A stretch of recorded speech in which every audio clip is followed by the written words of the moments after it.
Hello and welcome back to an evening at the Quill and Tankard with the hosts of the Maesters Monthly Podcast, your favorite pseudo-monthly podcast hosted by the moderators of the Song of Ice and Fire subreddit. Last week, the Quill and Tankard was closed due to an overzealous health inspector. But this week, we have reopened again. We are serving drinks, and we are back to talk about episode 3 of season 8 of Game of Thrones, entitled The Long Night. I am one of your hosts, Michael, also known as Bookshelf Stud. And I'm another mod and frequent guest, Fat Walda. I'm yet another mod, another one of your guest hosts for this evening, Brian Baratheon, also known as asoiaf, for all you know. For all we know. Yeah, that's been retconned. Either way. If you squint, he kind of fulfills the prophecy. Also known as the Coast Guard as well, because I believe last time you were on, it's been a while for long-time listeners. Fans of Brian Baratheon will be overjoyed to hear that he is back. But it was the Beyond the Wall episode, right?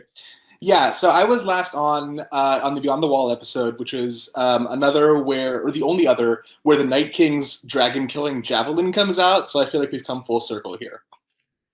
Mm-hmm. You keep popping up where the Night King is arriving. Actually, it's a little weird, a little suspicious.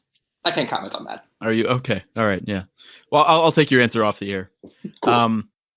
This was a fairly divisive episode on the subreddit. There were a lot of very spicy takes this week. We just hit 550,000 subscribers. Yes, and 1 million opinions. Yep. Different opinions, not yeah. Yep. Yeah. And it was only on the night of episode 2 that we hit 500,000. So it's been a very big week and weekend and couple of days for the subreddit. There are so many people writing all sorts of interesting, exciting, fun things on the subreddit. A lot of people who think they can write the episode a lot better than the showrunners did. Now, I have a question because I just did the math. If we have roughly 500,000 users, but 1 million opinions, and opinions are like assholes, does that mean that everybody on the sub has 2 assholes? Or one asshole and a stab wound? I'm asking for science. You are the scientist, that's true. Dr. Frey Bolton, you've done it again. Can't argue with that logic. Yeah, that's I think of a sound argument. On average, of course. Yeah, on average. There may be. There's actually, yeah. What is it? Assholes Georg, who has 10,000 assholes, is an outlier and should not have been counted. So really, everyone has like 1.9 assholes. Oh, yeah. This is what it's been like this week on the subreddit. That's an accurate representation of it. So what we're gonna do is we're gonna walk through the episode, talking through some of the plot points, and you'll get some of our own sweet opinions. But we're gonna highlight some posts about specific things. So obviously the episode opened with Sam readying for battle, everyone joining in, getting their weapons ready, getting in position. Jon and Dany getting in position above Winterfell, which I didn't realize was part of the plan. I wanted to ask you guys, did you know that was that they were going to be like hiding up on a cliff somewhere? Not until like the inside the episode afterwards, where he was saying that Dany then abandons the plan later, and it's like, what? If there's a plan? Because that's not obvious. Yeah. Okay. I'm glad we're on the same page. Yeah, I didn't think that was part of the plan, but I also think like enjoying this part of the episode relies on thinking less about what plan did they establish for the battle, and like people have various thoughts about battle strategy and all that. And I think it relies more on just thinking about looking at it as a visual and thinking about what a big moment this is for this show, for this story, for this 25-year fandom that. Even though, people have strong feelings on both sides about how the episode went, it's still the first time we've seen anyone really tell a climax of this story. And I think as they're building up to it, I don't know about you guys, but certainly I've watched the episode twice. The first time I watched it, I found this to be like the beginning of a roller coaster of suspense that lasted the whole time, because I, perhaps wrongly, believed that the plot armor was finally off, anything can happen, anyone can die, and the score was so great. And I just thought like this setup was a really great moment for the show, regardless of what comes after.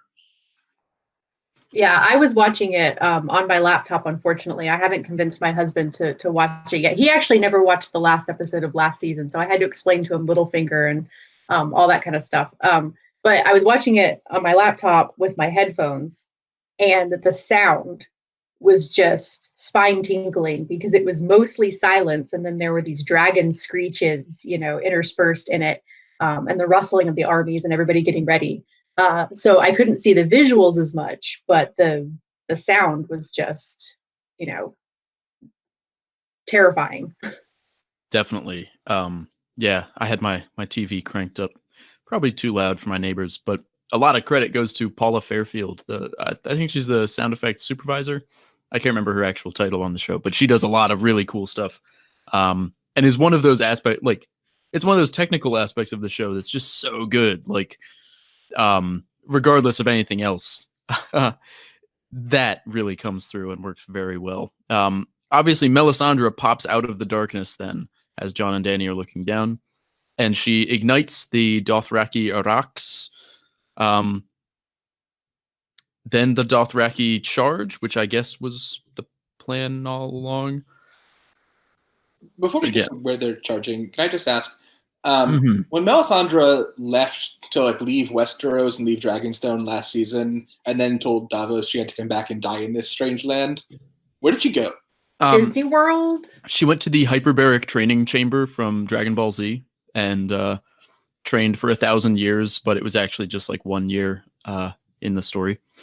Whoosh! Yeah. Oh no! Where's all my? The one time I try to make like an anime reference of any kind, and Matt and Eliana have abandoned the show. Look, I for one enjoyed the Battle of Hogwarts, but I only saw Moltres and Articuno. Where was Zapdos? For more jokes like that, stay tuned. Stay tuned to Maester Monthly. So they were gonna, not only were they going to send the Dothraki charging at this unknown enemy that they couldn't see, they had no idea how many there were. They didn't have dragon glass or Valyrian steel or anything. Yeah. Yeah. I did. What was the plan again? It doesn't really. Yeah, that part doesn't really hold up. And it's funny we mentioned some dubious strategy because there's a post on the subreddit. And these are going to be some deep cuts, y'all, because there have been a lot of posts that didn't make it to the top of the page that we snagged. So this is a post by user Ganadote that opens up by saying, lots of rightfully dubious strategy this episode, some very stupid things, even the decision to send the Dothraki in at the beginning. Now, I don't know what their plan was, but Ganadote does suggest that there is something massive in the front of the army, and it looks like it's possibly a giant in the front line. And the Dothraki, this person suggests, may have killed these giants in the charge, preventing more giants from attacking Winterfell. And that maybe the plan was that they would just charge because they thought it was just going to be like human-sized wights that the horses could ride down. I don't know. Do you think that guy, that like, is that reading too much into it? Or is that a fair estimate? I mean, maybe, but I've now watched the thing twice, and I don't feel like we ever really saw the Army of the Dead at all.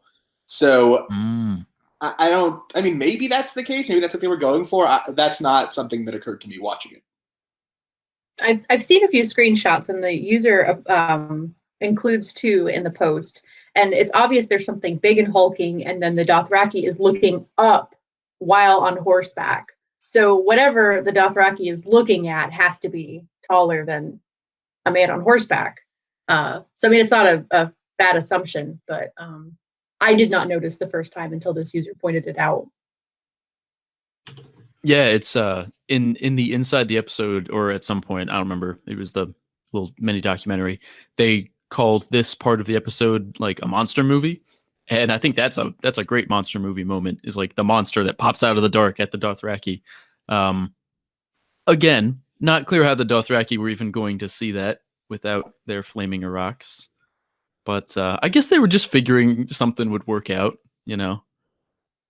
If I'm a Dothraki, and this strange lady comes over and lights all of our swords on fire, I'm gonna charge. I don't care what my orders were. Someone on the sub pointed out, and I'm sorry to this user for forgetting their name, that if all those swords had taken light with fire at the same time in front of all those thousands in Dothraki, all those horses would have been spooked, and the entire army of the living would have been destroyed. Yes, no, I totally agreed. I was like, that horses do not act like that when you suddenly put fire right next to their heads. Oh, absolutely. Yeah, that we don't talk much during an episode of Game of Thrones, my wife and I, but my wife leaned over and she was like, I find the sudden magic of fire way more believable than all those horses standing still right now. It's possible what I'm thinking of is not a post on this sub, but rather you saying that in a chat before now. So credit to your wife then. That's right. Well, I'll credit to my wife then for that comment. She's right. She is. And Ghost got his little feature, and then everybody thought he was dead until on the next episode, where you can see him on the trailer for the next episode. So Ghost is presumably not dead. That's right. Ghost just diminutive. Yeah, much smaller than Grey Wind in season 2, or much smaller than Nymeria last season for reasons. Yeah, I mean, they just he was the runt of the litter, and that means he sometimes grows in Benjamin Button style and just I don't know. Yeah. At the end of the series, he'll be a puppy again. It's a conservation of CGI theory. As the dragons get larger, something has to get smaller. So I guess it's Ghost. Maybe Ghost is the Valonqar that kills Nymeria. Wow. Yeah. Now that is quite a take. You heard it here first, folks. I would assume they heard it here first, because I don't think anyone's ever said that before. Nobody has uttered those words. Now, for that one. The showrunners in the after the episode, I'll probably be referencing that a lot because they said some actionable things. But one of the things they mentioned was that the Dothraki are gone after this. That pretty much all the Dothraki are wiped out, at least the ones who were in Dany's army. There's a user who made a post on the subreddit, longish post, so we won't read the whole thing. But this is user Ghost of Ruin with a post titled "The Dothraki Problem That Was Not Meant to Be," and the post is basically breaking down how Dothraki culture is incompatible with Westerosi culture. Incompatible in the sense that there would have to be some serious adjustments by both parties to get along well. And that would be a problem once Daenerys takes the Iron Throne, if she has like a large Dothraki cohort as part of her subjects living in Westeros. And that by wiping out all the Dothraki here at the battle, this just kind of neatly sidesteps that problem. This user is, I think, frustrated by that. Do you think that would have been something we see play out, or maybe even see play out in the books? Because I mean, I could maybe see that happening. I'm definitely looking for some mentions of it in the books. I mean, people in Westeros don't seem to hold the Dothraki in very high esteem, except for when it comes to battle. I imagine there's quite a bit of prejudice towards free folk. There's probably got to be some prejudice toward, hordes from another continent as well. So that is something that I think will be mentioned in the books. This strikes me as something that will come up in the war against fake Aegon in the books that we didn't get in the show. And I think it's right that we didn't get that in the show. I think it's frankly a little bloated in the books to have that. But it seems to me that like the Dothraki and the Unsullied go hand in hand in terms of structure of the story, right? The ultimate cavalry plus the ultimate infantry, or the ultimate pikemen, whatever you want to call them. I'm not as studied in military strategy as some of our fellow mods and occasional hosts are. But it makes sense for those both to come to, the be-all end-all battle between the living and the dead in that way. But like neither of them plays any decisive role, nor do even the dragons. So that's a complaint that's come up pretty much from the moment the episode aired, is that the battle very neatly wipes out pretty much all the non-white army that we have at Winterfell. The Arryns too, by the way. Oh, and the Aarons. Well, House Aaron is just they are flagged. They've got some sort of curse. Yeah. House Aaron and their Lord Brienne. Yeah, I know. We missed our opportunity to get to see Sweet Robin like leading a cavalry charge, which that would have been good. Voice. I know. Bronze Jan stubbed his toe really hard and had to recuperate in his bedroom all episode, I think. Too busy looking at runes. Yeah, his cape does have a little rune thing on it. I like that in the show. There is. I want to. Speaking of the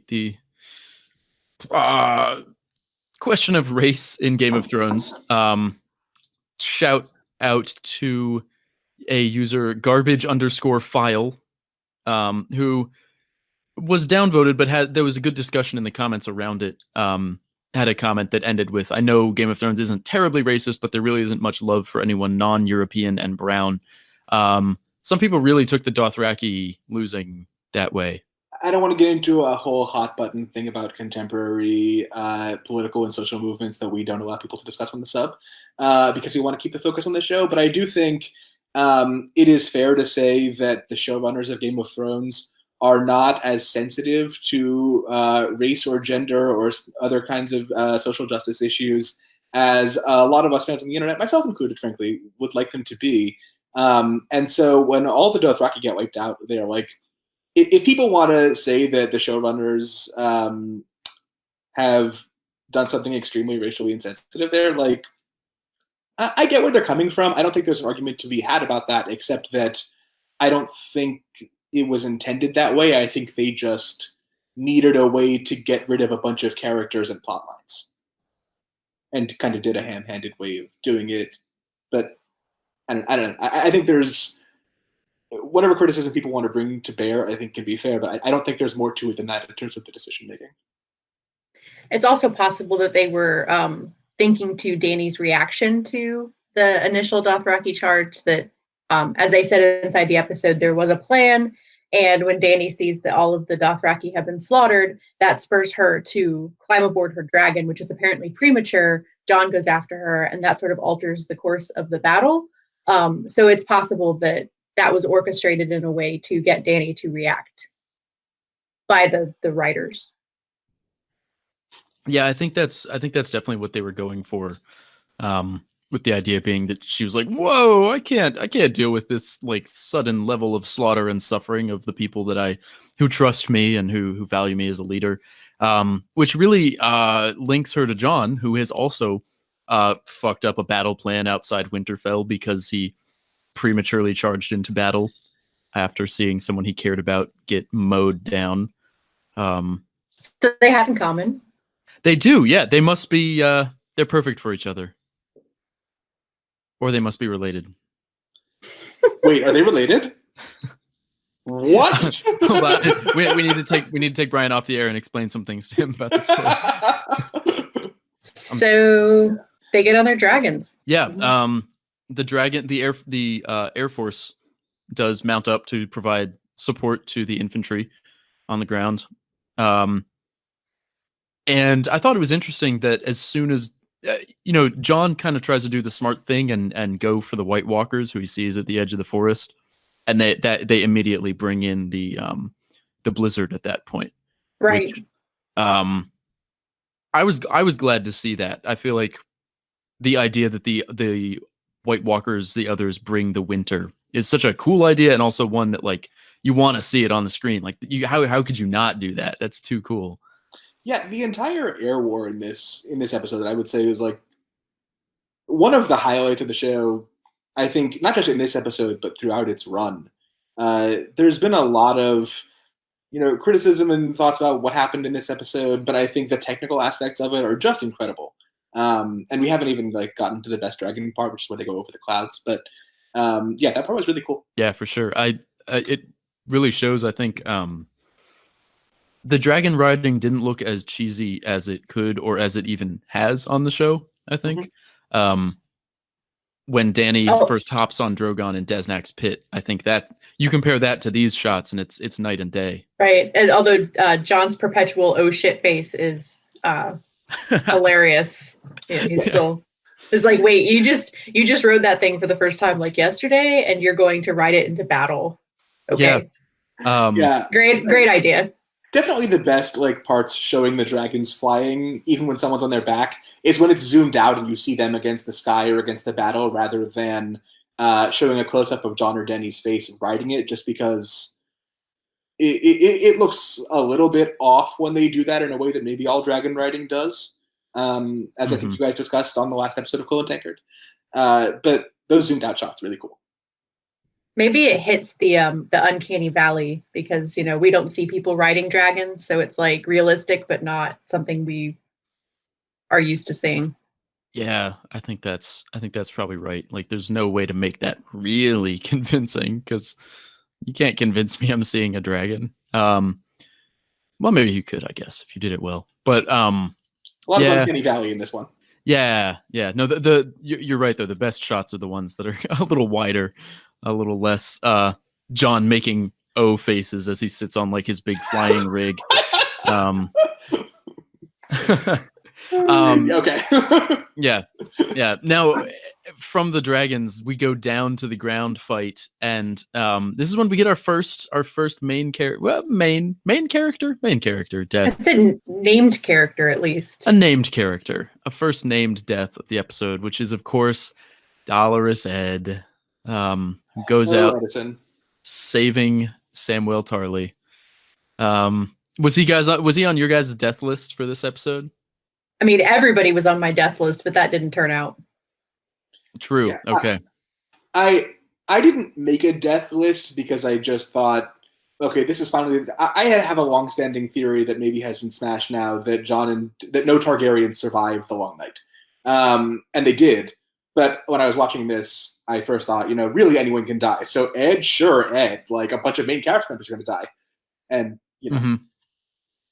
Yeah, something that gosh, I think my wife should be on this cast because I keep coming back to stuff we talked about. But something we talked about going into it, and our expectations, especially coming off watching Avengers Endgame the same weekend, was that to a certain extent you felt like some of your main characters were kind of safe. Like you knew that John and Dany would at least make it to the end of the episode to do something, even if like they died heroically. But that it was all of the minor characters who, like, any of them could go at any minute. And by minor, that would include like Brienne and Podrick and Sandor and like that kind of second tier.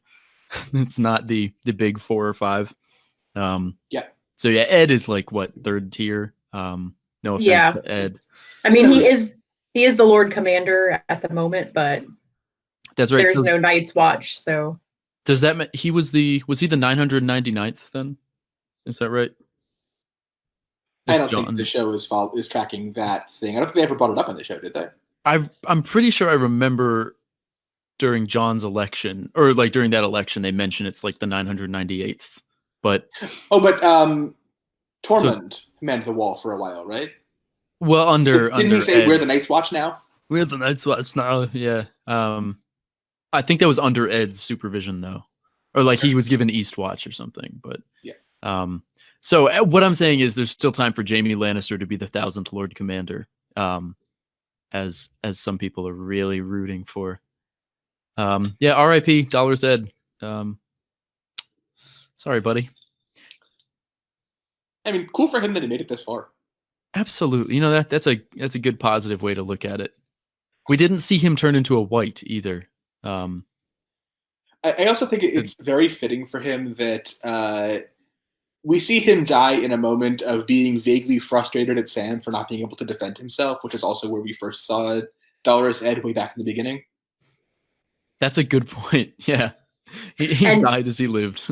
And also the call back to the Fist of the First Men when they're trying to get Sam to get up because like he can't lay there in the snow. Like you will die if you lay there. You got to get up and come with us. Yeah. It was that same, get up, Sam. What are you doing? Mm-hmm. Yeah. Everyone who told Sam to go into the crypts was correct. I saw some people who were very angry on the subreddit that Sam stuck around and fought. But Sam is a hero and a precious cinnamon bun. So and also that sure he would have felt like a coward if he weren't out there with everyone else, but like he is the closest thing to a maester that they have. That's important. Like, it's not unreasonable to say, you know what, you're like our source of learning. You need to go and stay somewhere safer. That's a good point. Yeah.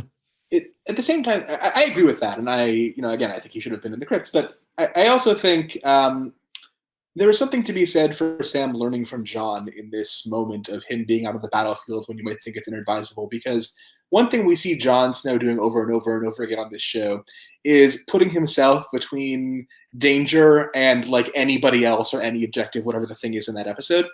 And, whatever you think of that, it is a heroic thing. It is a classic hero thing to say, I'm going to put my body, myself, my life in between anyone I can protect and whatever is coming to harm them.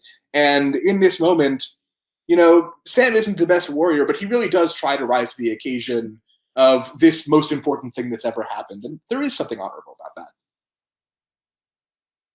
And we do have at least one little girl fighting in the army, so. That's true. Yeah. Yeah, if Lyanna Mormont can fight in the army. I'm assuming that's who you were referring to. Yeah. Okay. I couldn't remember if there were any like other minor little girl characters who popped up.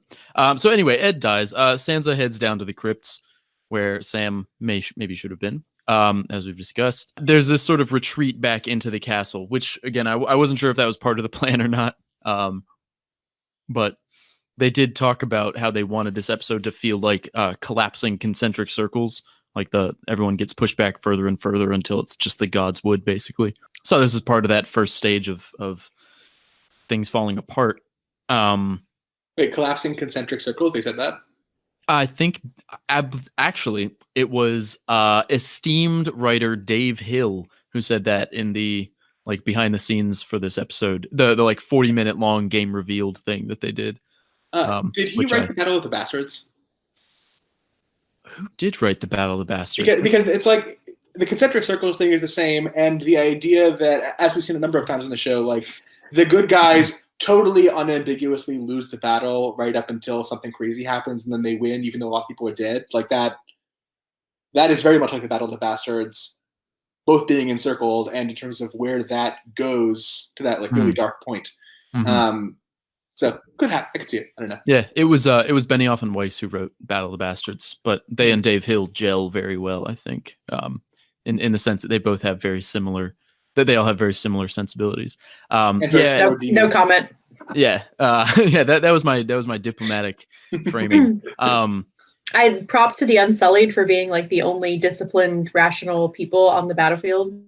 I mean, that's their job, but like. Yeah, no, I think we finally got to see the Unsullied doing what they're good at, like not patrolling the streets of Meereen, but like holding the line against just insane things. Yeah, I mean, it paid off. The Unsullied. I guess they all died. Dothraki. Much more than the Dothraki. I would agree. Yeah. Go ahead.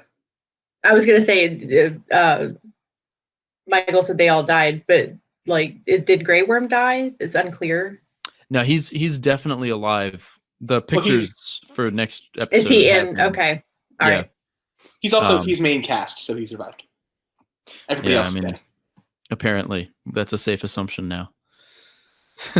But yeah, I mean, I feel like it is a safe assumption if we didn't see someone like get taken out that they lived, right? Yeah, I mean, I think like there were some times early in the episode where it looked like someone might have died, and like maybe you'd go back and check or something. But none of those things where you couldn't really tell if someone died ended up being a death, at least as far as I'm aware. I think all the deaths were things they wanted us to notice, because we even got like the death of Dolorous Ed, the death of Jorah and Theon. Like those were things they made a big moment of. And so like it would be weird if other named characters got a death that was more fleeting than Dolorous Ed, right? Yeah, exactly. I feel like that would be authentic though, because you're in a battle, and as a participant in the battle, you don't know what's going on in different parts of the battlefield. You don't know who's made it or not until you get to the end and everybody's accounted for, right? It would be interesting if at the start of next episode there is like a tallying, because I'm pretty sure Alice Karstark. Well, we'll get to the Godswood scene later, but I'm pretty sure Alice Karstark was with Theon in the Godswood and died, but we didn't. They didn't make a big deal of that because she's had like 3 lines of dialogue, but she was a named character who we saw on screen for a while. So yeah, a tallying up of the losses. Can we just go back to what Walda said a second ago, Dr. Frey Bolton, about authenticity and the idea of people being able to die in fleeting moments, even if they're major characters. I totally agree with that point, and I think if this episode had had more of that, people would have liked it better. Interesting. Do you think, like, I'm picturing, so at the end, there's kind of that montage through the battle just before Arya kills the Night King, showing like how screwed everyone is. Maybe in that we could have gotten a shot of like, I don't know, Podrick like nailed to the wall by a white or so. Just, letting the audience know that this happened, and like, you didn't get to. He didn't get the last words and the death scene. Or just like as soon as the army of the dead engages the living infantry, like someone stabs Brienne in the face and then she's dead. Right? That would have made sense in the context of this episode. Her arc is completed. It didn't happen. I don't know what they have in mind for her next, but like that, I think something like that, maybe even earlier in the episode than that montage. Would have lent more credence to it. Although, in fairness to the writers and the showrunners, until I finished the episode for the first time, I totally believed anyone could die, anyone might die. I'll hold off on that until we get later in the episode as we talk. But I found it very captivating. Yeah, I know what you mean. It didn't break the tension for me until I was done watching it. I think you're right. Yeah. The second time, though, at least that's how I felt. Yeah. So when the biggest disappointment then will be next episode when everybody just sort of resumes, Yeah. I'm really curious to see what next episode will be like. But we can talk about that. Yeah. We'll come back to that. So there's also this Blackwater-esque attempt to light the beacon, like light the beacons, like the trench. Oh, not beacon. Yeah, I don't know why I said beacon. No, like the beacons of Minas Tirith, which is, not an inapt comparison. Again, this was another thing I didn't realize was like, I didn't get at first that Davos was signaling to Dany and Jon. I was like, who's he waving to? Who's he looking at? They were like the little glow stick things that people use to bring the airplanes into the. Yeah, he was. Yeah. Absolutely. Jon comes through there, right? After the thing lights, like, you think it's Melisandre doing it, but then immediately it cuts to Jon on Rhaegal's back sitting at the gates, right? Yeah, no, well, so I was confused by that, but Jon, I think, lands on the walls, like, over the Godswood, and he can't see what's going on, and then he sees the trench light, and he and Rhaegal take off. Like, Melisandre hits the switch, and then he and Rhaegal take off. I thought Rhaegal was sitting outside the walls. He's not on the front gate. He's on like the side, like the Godswood side annex of Winterfell. I'm pretty sure. So you think it really was Melisandre that with the trench and not Rhaegal? Oh, absolutely, yeah. Okay. Yeah, but that's interesting. Yeah. But see, I was puzzled as to why Jon wasn't lighting the trench. Well, and it was also ambiguous as to whether Melisandre survived being out there and exposed. I totally thought she was going to explode when the trench lit on fire. Like, I thought that was her thing. Like, she came back so that she could light the trench, right? Like, that was... That she would give her... Yeah, that she would burn up from the inside out. Guys, fire can't hurt Melisandre because she is a secret Targaryen. Oh, she is the child of Shira Seastar and Brynden Rivers. So, canon. That checks out. Canon. #canon. Yeah. Not serious to everyone out there in the podcast. Yeah. I don't know what you're talking about. After that happens, her trying to light the trench, which was a really cool visual. Again, like something that worked really well on the screen because we could finally see what was going on. We get our first Blackwater Maegor's Holdfast scene with Sansa and Tyrion and Varys and Missandei in the crypts. This was I don't know. How'd you guys feel about these crypt scenes, the conversations? I was expecting a little more, I guess. I thought it was interesting because it felt like them in the Red Keep, but Sansa's attitude was completely different from the first time we see her in that sort of situation, which is understandable. But I'm kind of surprised because I feel like Sansa, especially in the books, always has a mastery of her composure, right? Like she uses her courtesy as armor. She's very good at acting the way she's supposed to act in order to, survive, in order to protect herself. And I don't see why that wouldn't evolve into using that composure, like, to affect things. So she comes into the crypts and she's visibly shaken, but she could have been like, hey, everybody, let's sing a hymn or something, like she's the Lady of Winterfell.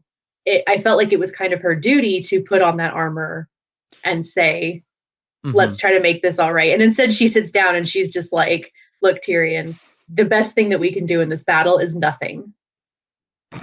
Yeah. So I have an alternate theory of what this scene is trying to do. And I really like these scenes in the crypts with Sansa and Tyrion. And so I should say, full disclosure, I am the Coast Guard, the guardian of the ships, and I have been theorizing for years that the way this series ends is like the English Wars of the Roses in real life that Martin based it on, in which, in real life, a York married a Lancaster, and together they united their two houses at the end of those Wars of the Roses, and that lasted all those generations, and brought peace to England.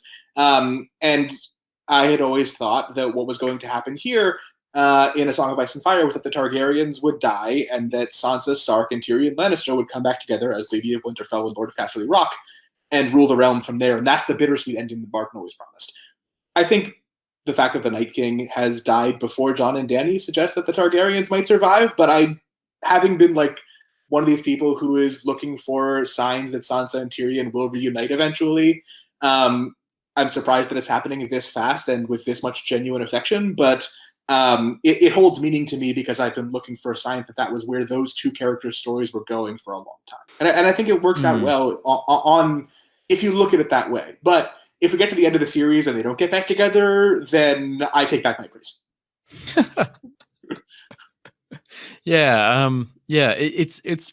It's interesting the way the show has visited their relationship, because obviously it was pretty fucked up the way they started their relationship. I've seen people who are angry about the show revisiting that in a positive light.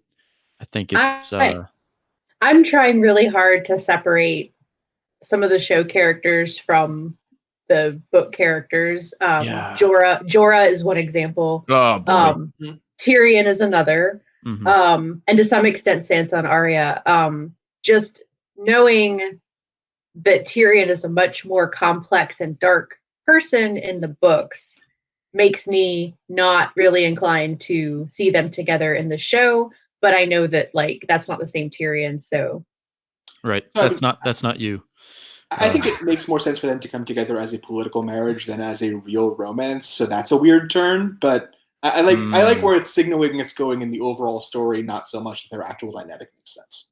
But Sansa has to end up with a Targaryen because of the Ashford Turney theory, unless Tyrion is a Targaryen, in which case, of course he is. No, Well, too bad Melisandre's gone because she's a Targaryen. Oh, that's right. She could have married Melisandre. Well, the episode keeps trucking along. We get a nice absolution with Theon in the Godswood. We'll come back to Theon later, I think. The Whites do overtake the trench eventually and scale the castle walls. This is where we get some fun stuff like Jaime and Brienne fighting back to back, which is basically the same as a sex scene.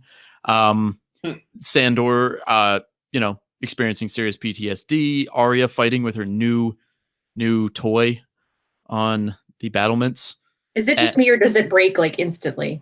Her toy? Yeah, it's pretty quick. Well, it's in two pieces. It's meant to split apart. That was the design, was to split it apart.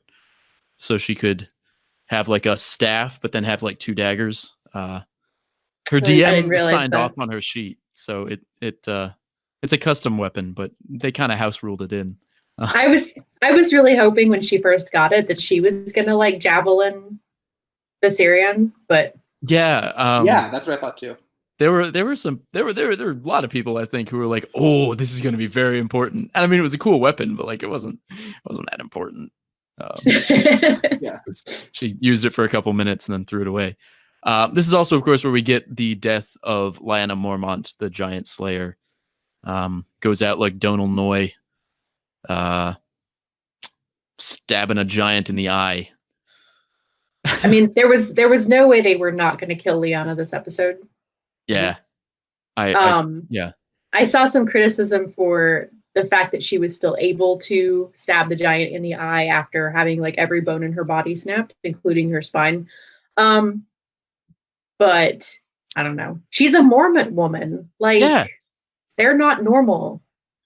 They're not. And I think this particular sequence of Lyanna Mormont stabbing a giant in the face is the single thing in this episode that benefits most from a rewatch, because in hindsight, I think that her being held up in the air by this much larger combatant and then killing him foreshadows Arya killing the Night King later in the episode.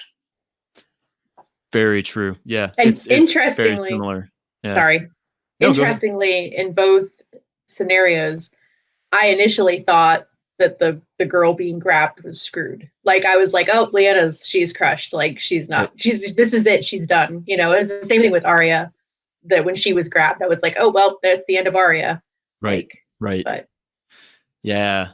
That it is, I think, meant to suggest to us, to lead us to that final scene with Arya. So R.I.P. Lyanna. Who then gets reanimated, by the way. Yeah. She does. That's right. Her eyes open and they're blue. That's right. Man, that's the dream if you're on Game of Thrones.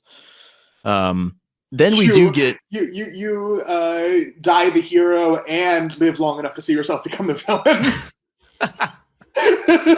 Perfect. Take that, Batman. Perfect. You can have it both ways. Yeah. You can have it both ways. That's beautiful. That's truly poetic. Dany and Jon then engage in a battle over the God's Eye with the Night King. The God's Eye? Not over the God's Eye, but a dragon battle. Getting at, because I too have read the novellas. Yeah, that was a lore joke. It's Daemon Targaryen and Aemond. And Aemond, yeah, over the God's Eye in the Dance of the Dragons. People want to know more about that. They should read Fire and Blood, or more specifically the novella. I think it was The Rogue Prince. No, it's The Princess and the Queen. Oh, well, those are two different things. Yes, apparently. Yeah. No, this was the first time that dragons have fought in Westeros in centuries, which is pretty cool. And it was fantastic. It really was. Yeah. That part where they go above the clouds is like one of the most visually impressive things they've ever done on this show. I found it genuinely breathtaking. Yeah, no, the shot with the moon. Yeah, that was really, and then of course with the Night King coming up out of the clouds, breathing the blue fire, and then Jon and Rhaegal diving back into the clouds. I mean, they did a really good job of making something that could have felt very kind of soulless and very just video gamey, but adding some real weight to it, I think. There's also something interesting, I think, with the sort of, it's like a half moon, I think, in the shot. And then later when the Night King is holding Arya's empty hand becomes like a crescent over the Night King's eye. So there's this kind of cool, like... Aaron sigil. Motif. Yeah, oh, perfect. It's the Aarons. Yeah, it was a as high as honor. That's right. It's certainly very high. So was this dragon fight before or after Bran goes to sleep? Oh, it was after, actually. Right. So one other thing I noticed again the second time was Bran goes to sleep. He sends his ravens to the Night King. Right. The ravens fly up in the air from wherever they are, some tree. They go over the battle, over the fire. They go up to the Night King on Viserion's back, and then you see the Night King, and then we never see the ravens again the whole episode. What is that trying to imply? No I idea. genuinely don't know. No idea. Yeah. maybe Bran is just trying to watch the Night King and there's no further implication, but like there are some people on the internet, and I think they are a small minority, and I'm not one of them, but they exist, who think that Bran is actually on the side of the dead since he was marked by the Night King.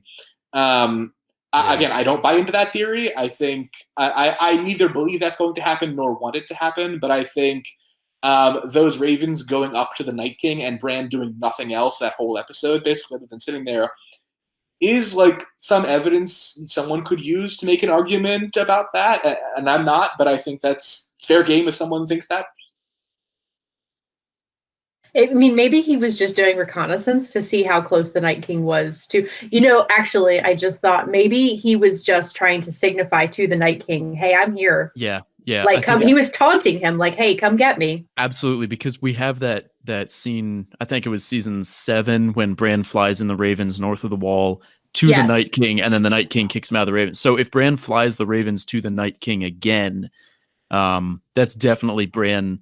I think, people say he did nothing this episode, but that is kind of him trying to do his part, I guess, trying to be like, hey, look over here, but he can't jump up and down and do that. So he's trying to use his ravens to get the Night King's attention.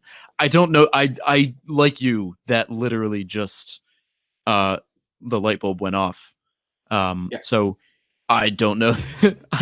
Maybe it worked all that well, but watching the episode, I was waiting for the ravens to come back, and they never did. Yeah, right. I was waiting for someone to warg more things than just ravens that one time. Yes, Bran or Jon or even Arya.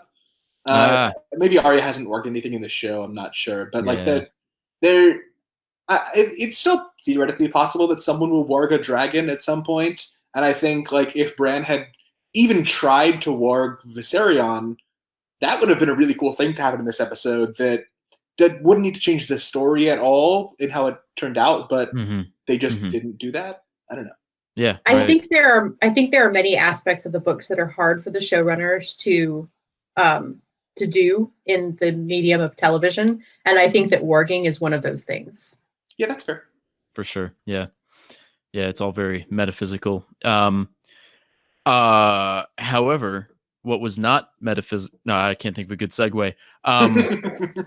Arya has escaped into the castle at this point, and we get I thought it was wonderful, the wonderful library sequence where she's doing her Skyrim, holding down the control button, leveling up her sneak, other video game jokes.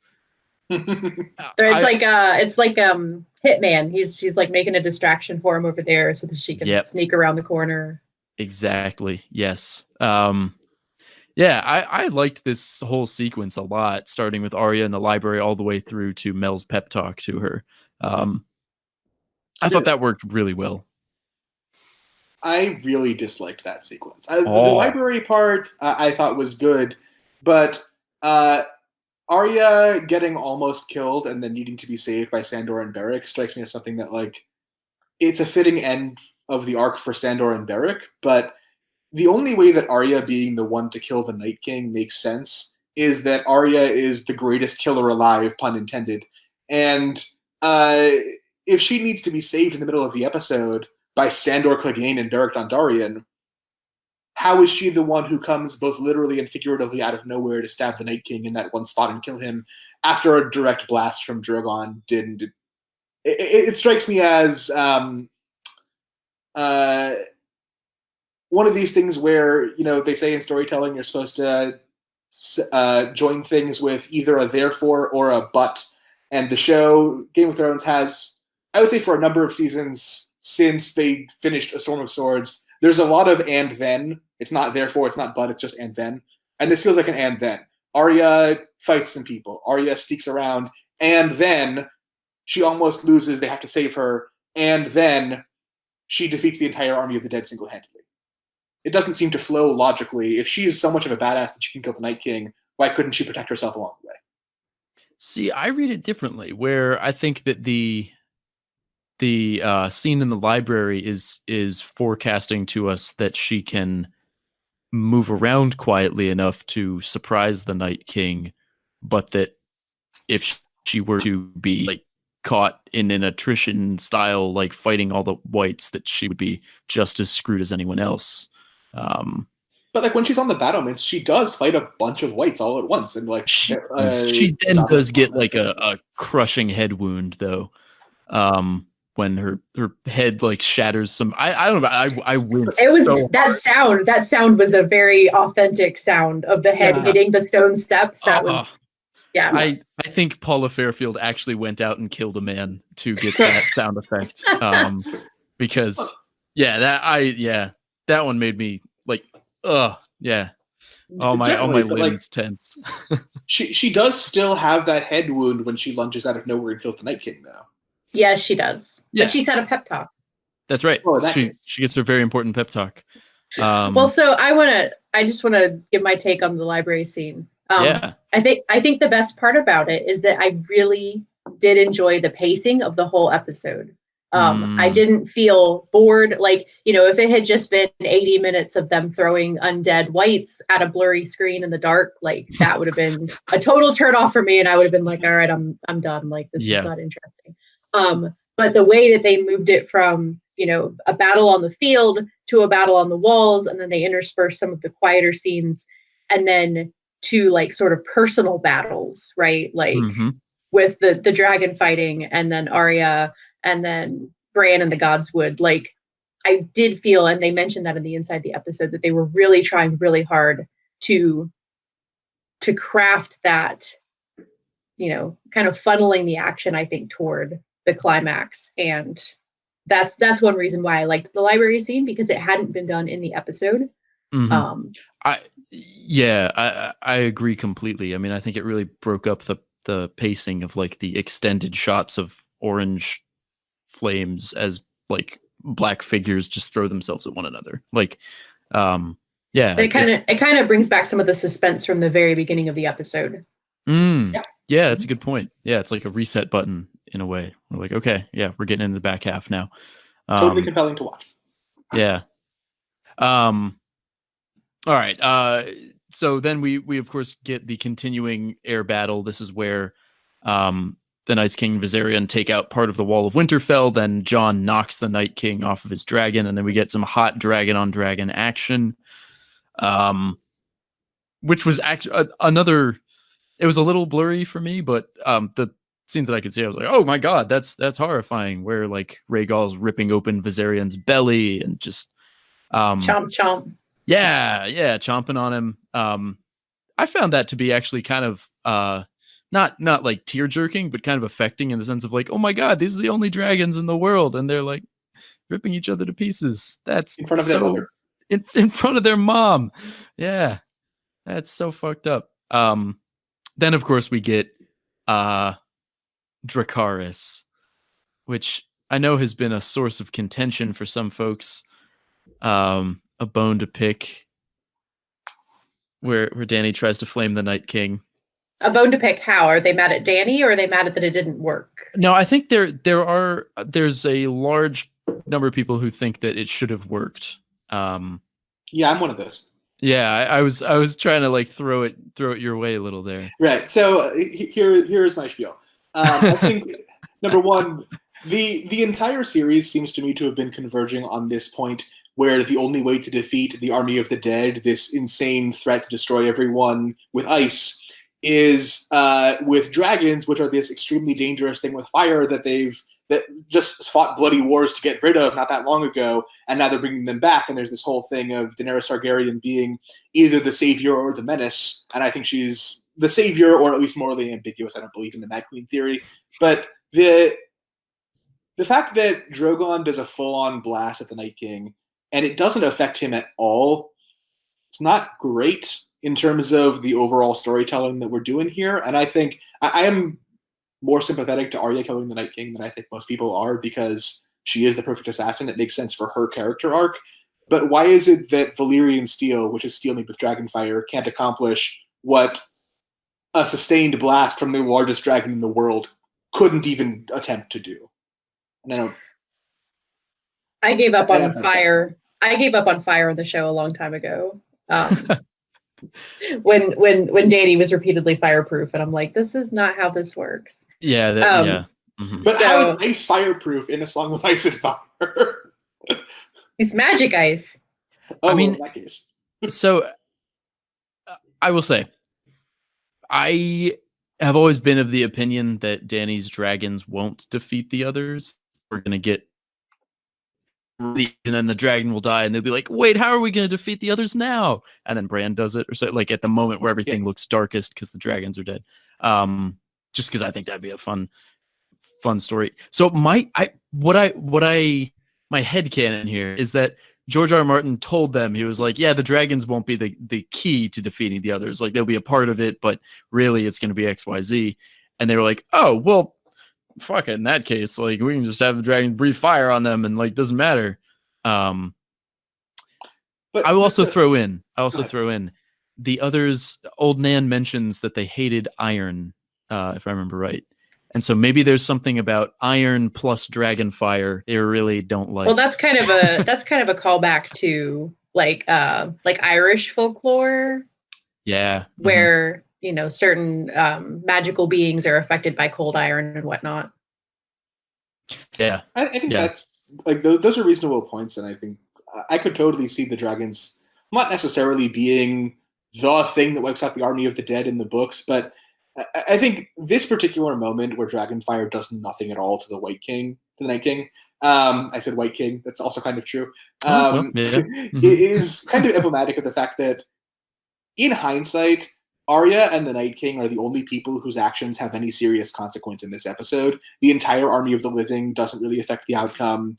The Dothraki, the Unsullied, the Arryns, the Stark forces, the dragons. All three of the dragons survive. Well, two of the two living dragons survive, apparently, and one of the dead. The two that we wanted to survive. Right. Too. So none of them affect the outcome. And Jon and Dany, the prince that was promised, and Azor Ahai, whichever is which or both or whatever, neither of them affect the outcome either. And that's just weird to me. Right? I think the only way to justify that is that the Night King is a show-only character, and maybe Martin has thought through his version of it more than the showrunners have.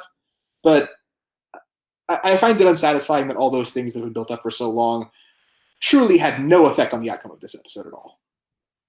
I mean, they did and they didn't, though, right? Because, like, you could make the argument that if the army of the living hadn't fought, that the Night King would have just overrun everyone, but that Jon and all of them had, that, like, their efforts gave Arya the opportunity to find the Night King when he was at his, like, most hubris-filled, vulnerable, like, when he thought he had victory in his grasp. When he's Voldemort in the graveyard.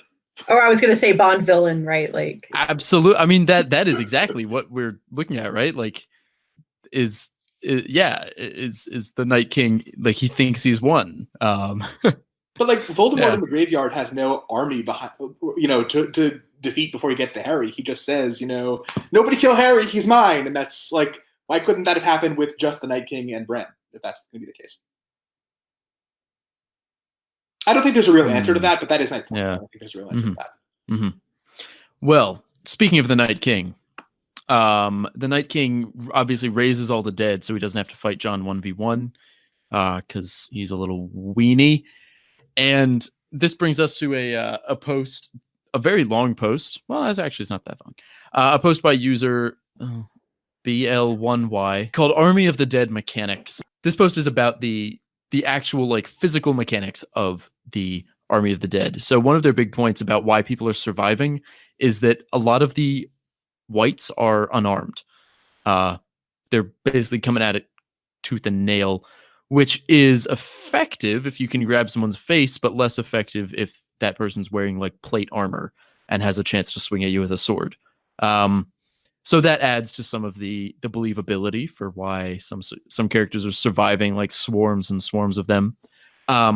But there's also a component of the post that's about the White Walkers.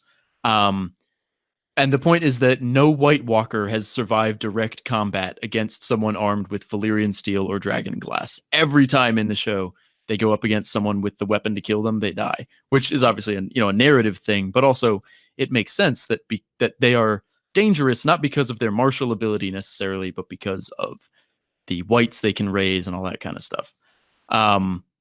The user makes the point, one got killed by Sam. So Come on. So just, I think it is interesting to think about the Night King's strategy coming into this. We've talked a lot about the strategy of the Army of the Living, but the Night King knew what he was working with, and he kept his most valuable and vulnerable pieces back up until the very end. He put himself a little further up, but we've seen that he's invulnerable to dragon fire, and he also has very good aim with a javelin. Although he's missed every javelin since the second one he threw at Viserion, which hit. You know what, though? I was just happy the javelin came back for continuity. Like, oh yes, it'd be weird if he didn't have one of those this time. Right? Yeah. His signature move. Yeah. Him and Arya competing at the Olympics. That's why they have to kill each other. I like that. Yeah, she's doing the long jump. Yeah. And yeah. But no, this was a good post, and it didn't get as much love. I think it's sitting at 1 upvote right now, and 1 comment. Well, now it has 2 upvotes. That's right. That's what we're here for. In the next scene, the Starks rise up in the crypts, validating every single person who for a week straight was going, I don't know about this plan in the crypts, guys. I don't know about this idea. There's a wonderful comment from user Kualan with a lot of upvotes in the post-episode discussion. Still can't believe that little girl did such a bad job of defending the crypt. I love that. You know what, though? I think she might actually have done a great job protecting the crypt, because I don't know that anyone actually died down there. I mean, that's what the follow-up comment says. They're like, to be fair, the survival rate in the crypt was amazing. People did, I think, get jumped on by zombies, but could have been worse, I would say. Could have been a lot worse. Sansa and Tyrion made it out fine. Well, you know why?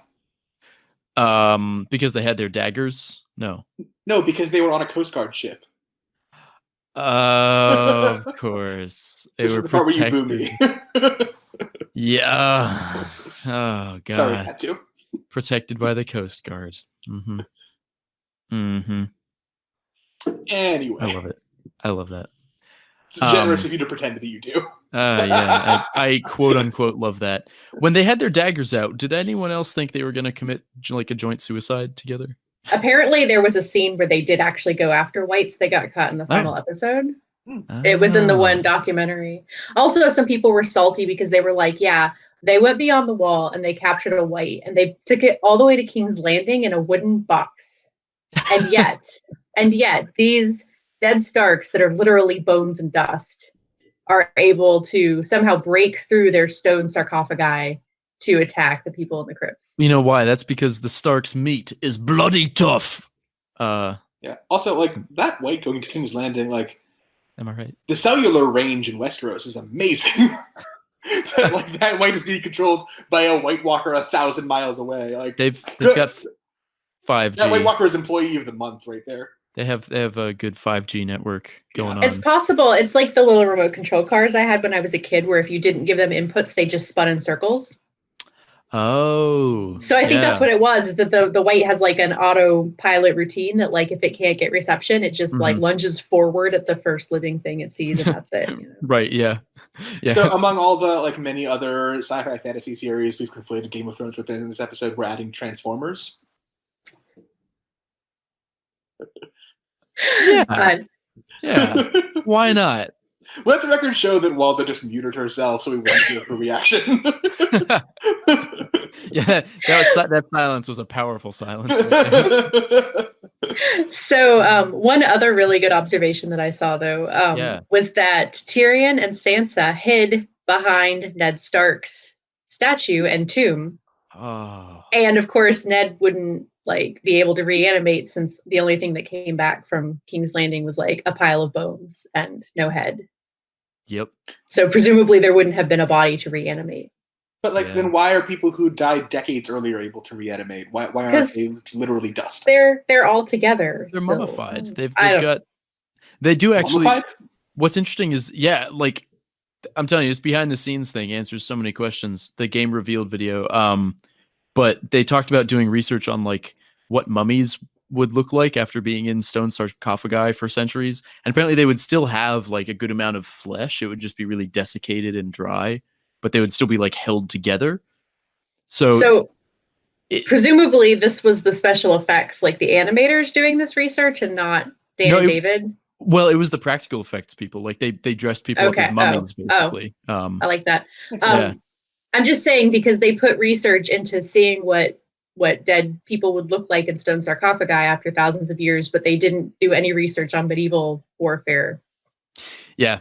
No, I think it's hilarious how so much of the behind the scenes stuff is so meticulously researched. Like they were talking about in one of the behind the scenes this season, not this one, a previous one, like what fruits and what vegetables and foods they would have in the Winterfell courtyard as they're like preparing to stock up, and like what kinds of bread they would have, and they like made some real bread so that it looked better, and like all of this such meticulous stuff. And then like Dan, the writers are like, I think the cavalry just charges, right?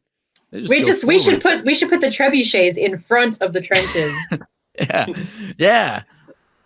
I mean, I think this is a pattern we see throughout the show, and certainly in the later seasons. Like, people have a lot of nits to pick, and certainly I do with the writing and the directing, and occasionally even the acting on the show. But the technical arts, the costumes, the wigs, the special effects, the props, the set design, all of that stuff, all those things where you get the Emmy during the day when nobody's watching on TV, batting 1,000 on that stuff. So, and in this episode in particular, just really good.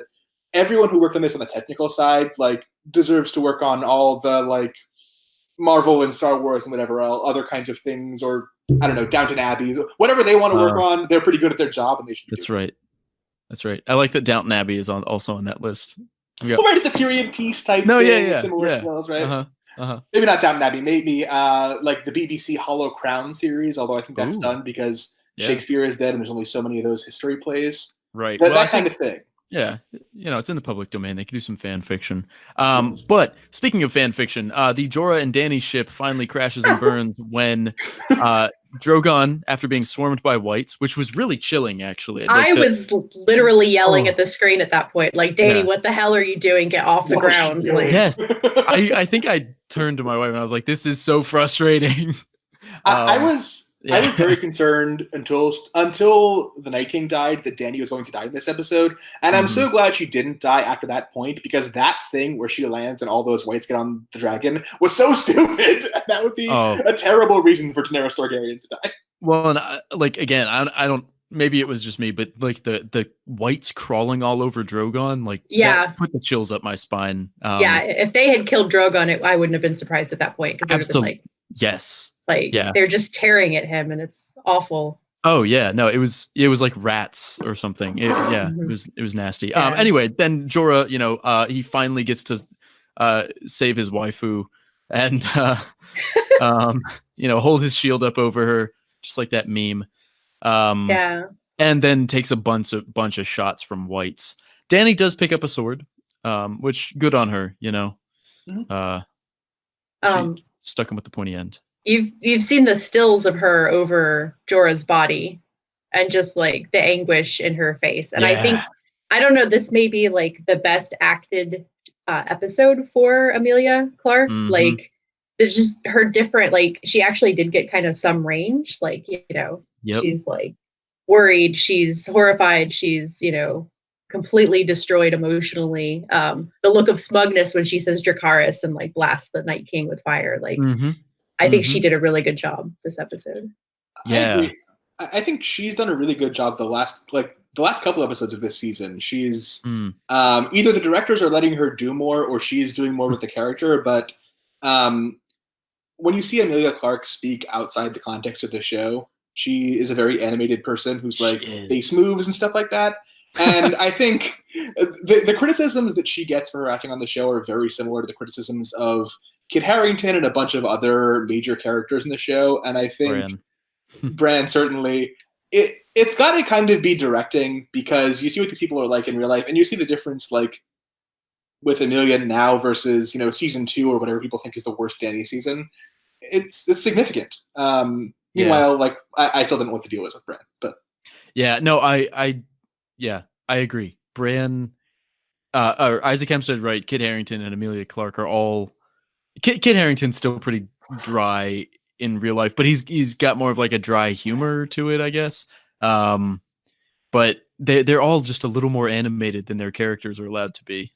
I did see an article this week that was talking about Isaac and how he wears glasses, and when he's on set he does not wear contacts, and so when he is having dialogue with characters he can't see them at all, like he can't see anything. And so he had this scene, I don't remember which actor he was talking to, and at the end they were just like, damn, Isaac, like you were just like looking right through me, and he's like, I literally can't see anything. I have no idea what I look like, but it works. That Bran squint that looks so wise is actually just it's like foresight. Like imagining what the show would be like if these characters had like just a little bit of what you see of these actors when they go on late night shows. Yeah. Just like, a little more. I don't know. I blame the directing. I've said what I had to say on that. Yeah, it would be like Chris watches Game of Thrones, but as a TV show.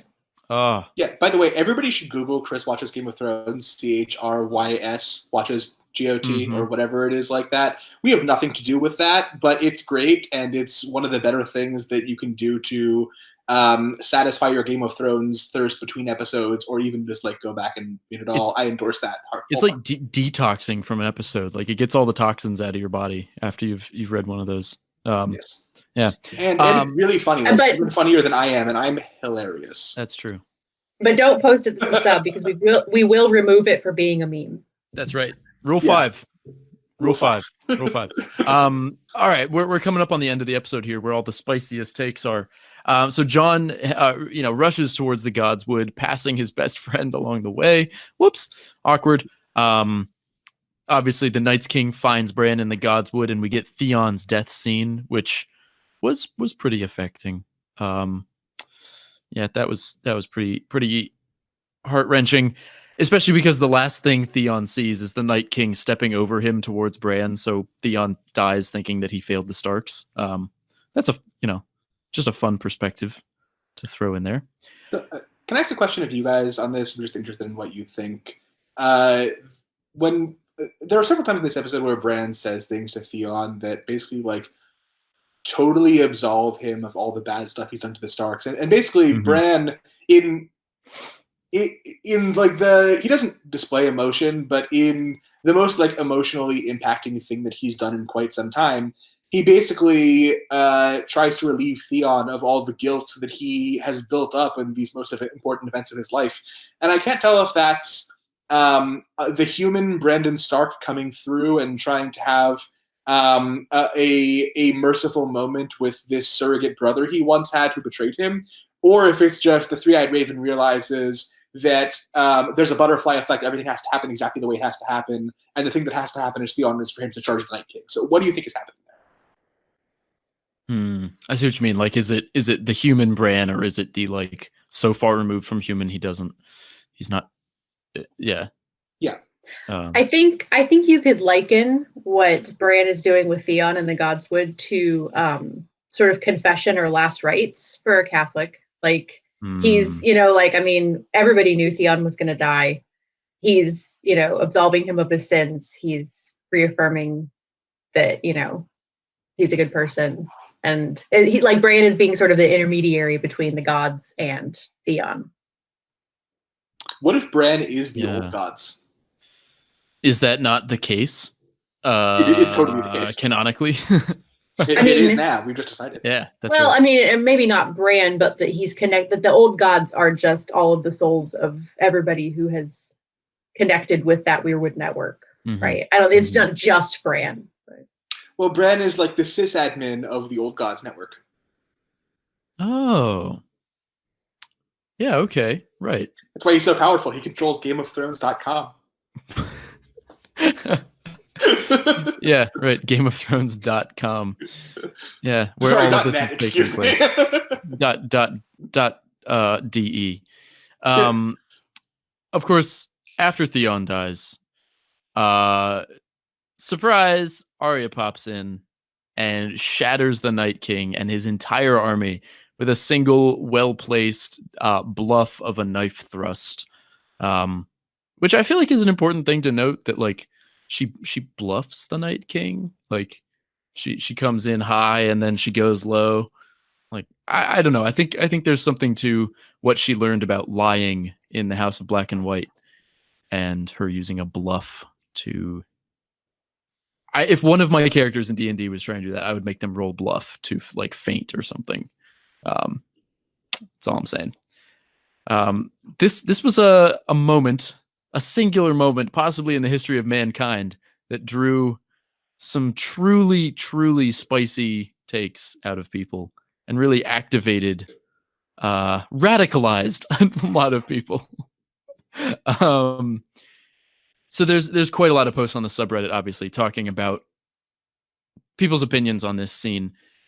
One post in particular is reacting to the idea that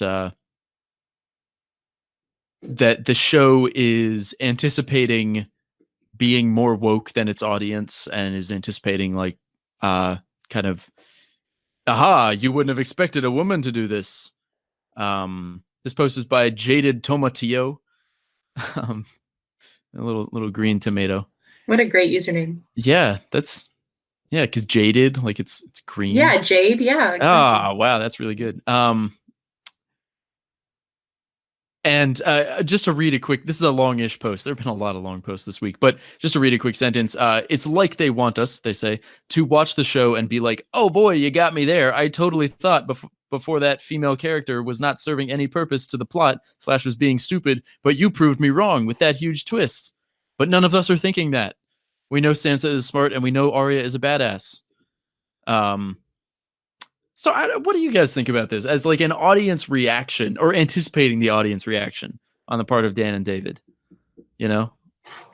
Well, I made this post like immediately after the episode ended. I went back and transcribed the inside the episode, like the 10 minutes, because of what they said about the choice to have Arya be the one to kill the Night King. And it was to paraphrase, that they said that they had known for 3 years that Arya was going to be the one to kill the Night King, which is interesting. Yeah. A lot of people assumed that meant that George had told them 3 years ago that she would be the one. But of course, there is no Night King in the books, not as a singular figurehead of the White Army that we know of.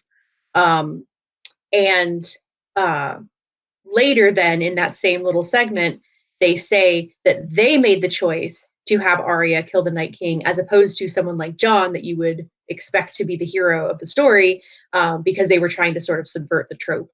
And that their phrasing for that made it clear to me that that was a decision that they made, that wasn't something that George told them, this is how the book goes.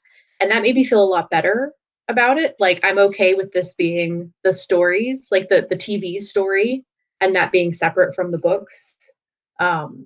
And so, I don't know. I'm trying not to be too critical about it, because. Yeah.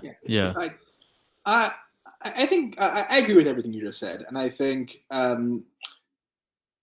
look, I mentioned earlier that I'm not a big fan of the idea that the Army of the Living and the Dragons and Jon and Dany didn't play as much of a role as I think they should in bringing about the victory of the living over the dead. And the fact that the dead win the battle and then lose in this way that doesn't really reflect on them at all, other than the Night King's hubris in like leaving himself exposed. Not great, but I think that Arya killing the Night King makes sense for her arc. And I know that this is an unpopular opinion because people think she hasn't earned it, and it's not, her arc hasn't been about fighting the dead, but Game of Thrones, forget Game of Thrones, A Song of Ice and Fire is not a story where everything happens in perfect symmetry, and it's not a soap opera. It's not one of these things where the anticipated hero is the one who is going to have the anticipated ending. It's not Harry Potter, where of course Harry is going to be the one to kill Voldemort. Spoiler alert for Harry Potter. Arya is the perfect assassin. She's been training for this the whole series. She is this incredibly built-up badass. I think her arc in this episode, whatever you think of that, going before that, the way she trains with the Faceless Men, the way she is able to take out all of House Frey single-handedly without even being noticed until everyone is dead, and gets back to Winterfell and all that. I think she is built up as someone who could pull off an incredible thing like this if someone's going to do it.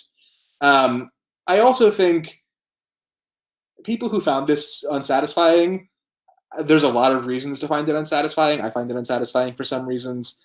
I also think that people who are saying that some of the reaction is about the showrunners wanting to have a girl power moment and all that. Like, there are some people who would have been equally pissed off if Daenerys Targaryen had killed the Night King, and I think that's really unfounded because she created dragons, right? And it's hard to draw the line where that is, but I do think, like, in a time when there's a lot of people who are angry on the internet, I think it's reasonable to say, like, things have multiple causes, people have complicated feelings. I think there are some things to like about this and some not to like, and some criticisms that are valid and some that are not. I mean, they did an excellent job. I was looking at the clock and I'm like, there is 10 minutes left of this episode, and I have no idea how they are going to get out of this mess because they were boned. And no, that's not a pun because they were like skeletons and stuff. They were really. So like I had no idea. I was like, is the Night King going to go and kidnap Bran? Like, they gonna come up with dragons? Like, what's gonna happen? When Arya kind of floated in on her rig harness thing, I was, my gut instinct was sort of, well, like I said, I thought she was going to die at first. I thought it was going to be like Arya comes in and then the Night King crushes her and then what's going to happen? And then she didn't, and she killed him and it was over. And I was like, this is unsatisfying, was like my gut feeling. And I think part of it is because then listening to David and Dan after the episode, that they were setting it up for the audience reaction as opposed to setting it up for like the thematically or because of the lore of the series, which is what I anticipate to be more the case in the books. Yeah, it is an and then, not a therefore. I mean, I as the lone dissenting voice here, I 100% was on board with it, had zero problems with it when I saw it. I think there's some stuff they could have done to make it stronger by tying Arya and Bran more closely together so that when Arya comes in to save Bran, it feels like she is doing this because of a relationship they have. They've spoken to each other in like 2 scenes in the entire series. Unfortunately. But I don't know. I the more I've been thinking about it, the more I've been thinking, well, Jon and Dany forged the Lightbringer that was the army of the dead. I've seen someone argue on Twitter, I think it was, I'm going to get it wrong, but I'm pretty sure it was Maester Mary on Twitter, arguing that the Night's Watch was Lightbringer all along, that it was broken several times and reforged with, like, first it was reforged with like the Free Folk, and then it was reforged with the whole North, and then reforged with Dany's dragons, and that was the sword wielded against the White Walkers here, and that it almost didn't matter who struck the killing blow because the living came together to, like the 2 heroes, Jon and Dany, forged this sword together. That was, in the end, Lightbringer were the friends we made along the way. Exactly. Yes. Literally, Ashea from History of Westeros, the minute the episode ended on Twitter, she posted the real Azor Ahai was the friends we made along the way. And that's been kind of my personal takeaway from it, was like, it was really surprising, and I don't think it'll be like that in the books, but I think it was just like perfectly fitting for the show. Now, there were a lot of people who had some technical quibbles with the scene. Sorry, before we get to technical quibbles, can I just say one quick thing? Yeah. Regardless of how satisfying people found the way that this happened, as a fan of this series, if you've been watching this show all this time and reading these books and talking about it on the internet and listening to podcasts about it and all that, holy shit, they won the War for the Dawn. That just happened. And it hasn't happened in the books yet, but it happened in the show. And that's a big moment. And I think you can savor it for the moment, regardless of how it came about. That just like watching the Night King die, watching the entire army of the dead collapse, and all those characters be safe, and like Cersei's still around, but nobody really thinks Cersei's going to kill a Targaryen, right? So things are pretty good. Seems like we're going to get a happier ending than we expected. And regardless of what the ending is, we're there. We've reached it. We're in the end game, and we've seen how the climax plays out. And that's just really cool. That's a cool moment. And I think regardless of what other quibbles people have with this episode, you're going to remember where you were when you saw it for the first time, right? Oh, absolutely. I mean, that's, one of my favorite things that's come out of this episode is like the Burlington bar videos of the bar full of people reacting. And like, I mean, I was like walking around the apartment, like heavily breathing for a while after that scene. Cause it just, I couldn't believe it. Like, and so no matter how I think about how they could have done it better, I also like nothing can take that feeling away of like watching that and just being blown away and be like, oh my God, it's happening. Like the gut reaction kind of thing. Like I'm never gonna lose that. I think that was such a core part of this experiencing this episode, which is something I know not everyone shared, but like that's, I had that moment. And so I'm gonna remember that and hold on to that for sure. Some people, instead of finding joy in the things they watch, no, I'm just kidding. No, but some people really did hone in on some of the technical questions about how this happened. Like, why is Arya jumping in from out of nowhere horizontally? Why is she not dropping out of a tree? User Lead Chips, which is that's a username, with a post that has 0 net upvotes as of right now, said that they noticed that, or that at first they thought it was cheap that Arya jumped on the Night King like that, but in episode 1 of this season, Jon and Arya in their reunion, Jon is standing in the Godswood in almost the exact spot as the Night King. He turns around and finds Arya standing there behind him, and he's like, "How did you sneak up on me?" And they're saying this was a callback to that.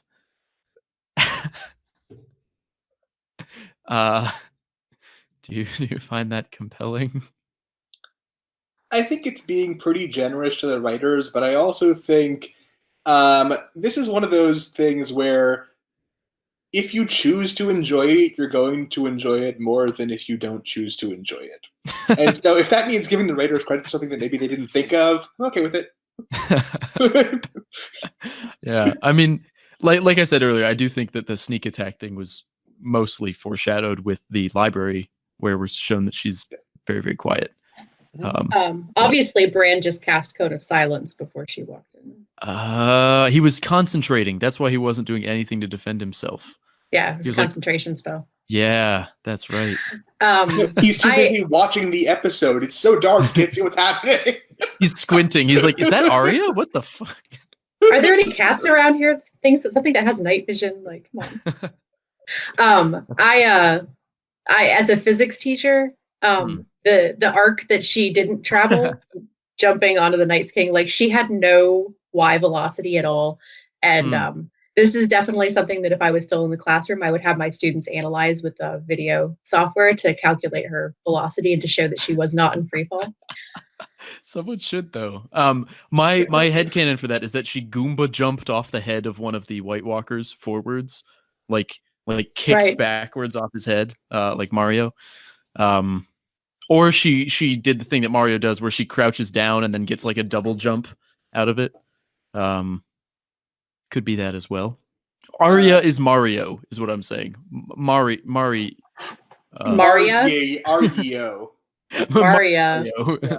By the way, Walda, my high school physics teacher made us watch a superhero movie to critique the physics in the superhero movie. So you should talk to that guy. Yeah. Now, speaking of things that are really silly, I was trying to come up with there were some posts that were just stretched.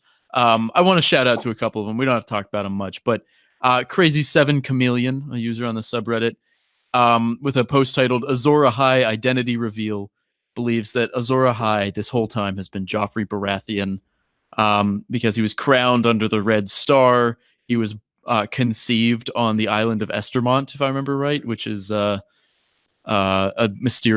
mountainous, dank, dismal little island off Cape Wrath. So, you know, smoke and salt and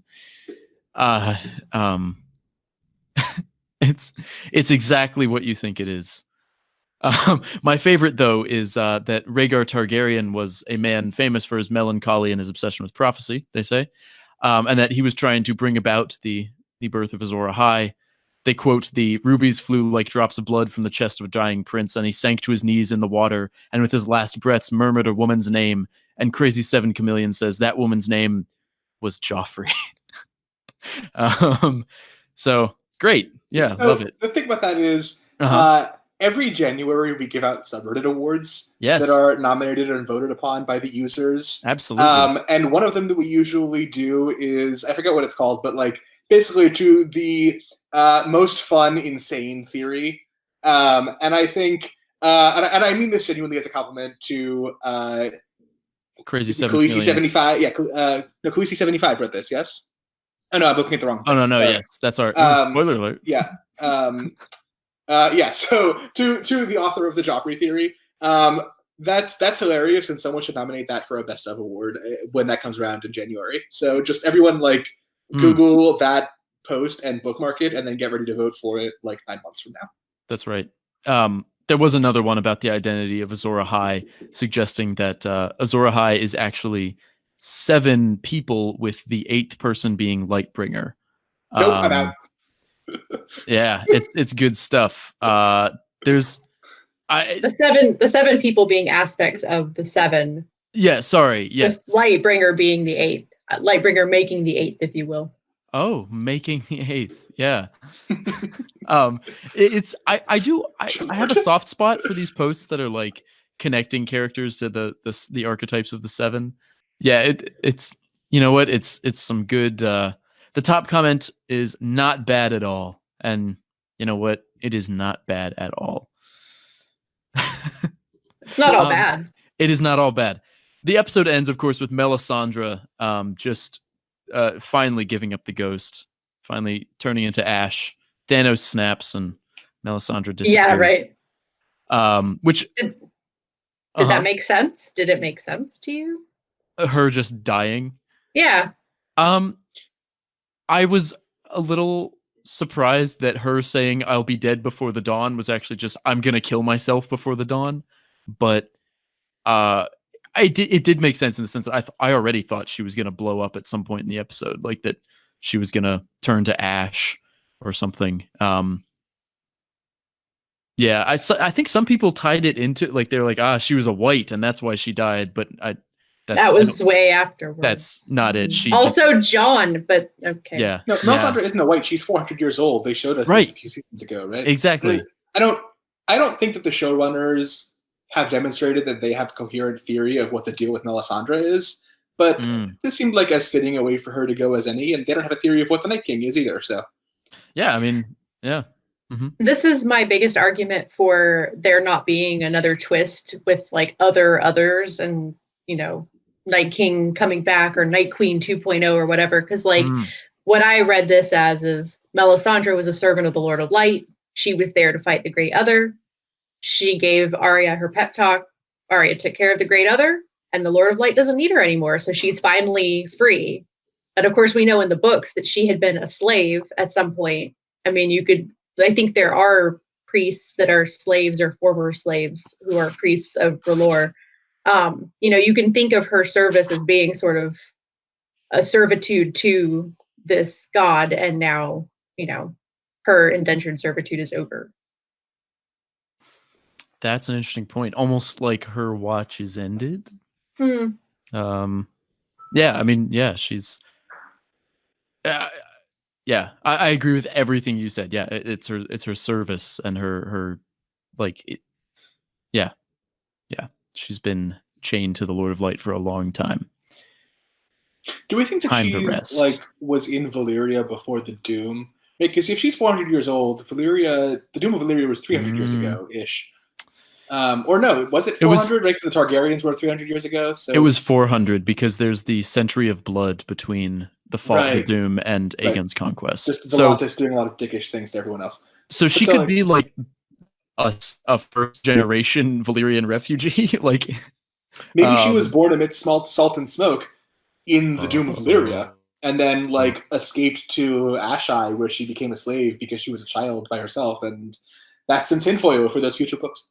Now, speaking of magic and all that, I mean, that's where the episode ends. There are a lot of takes on the impact of this episode and what our takeaways should be from it, which is fair because we are end game now, as you said. Or are we Avenge game? This post by user Rudefire is a post that I think hones in on something that a lot of people on the subreddit have been talking about, which is the idea that in the show, particularly with the whole like hashtag for the throne ad campaign, it feels as though the show has more of a focus on the political machinations and who wins the throne and that sort of realpolitik question, as opposed to the magic and the metaphysical threat and the apocalypse and all these kinds of things. Do you guys agree with that? Do you think it's that significantly different from the books to the show, or that it will be? I guess because we don't know where the books are going. Yeah, I think the Rudefire is right.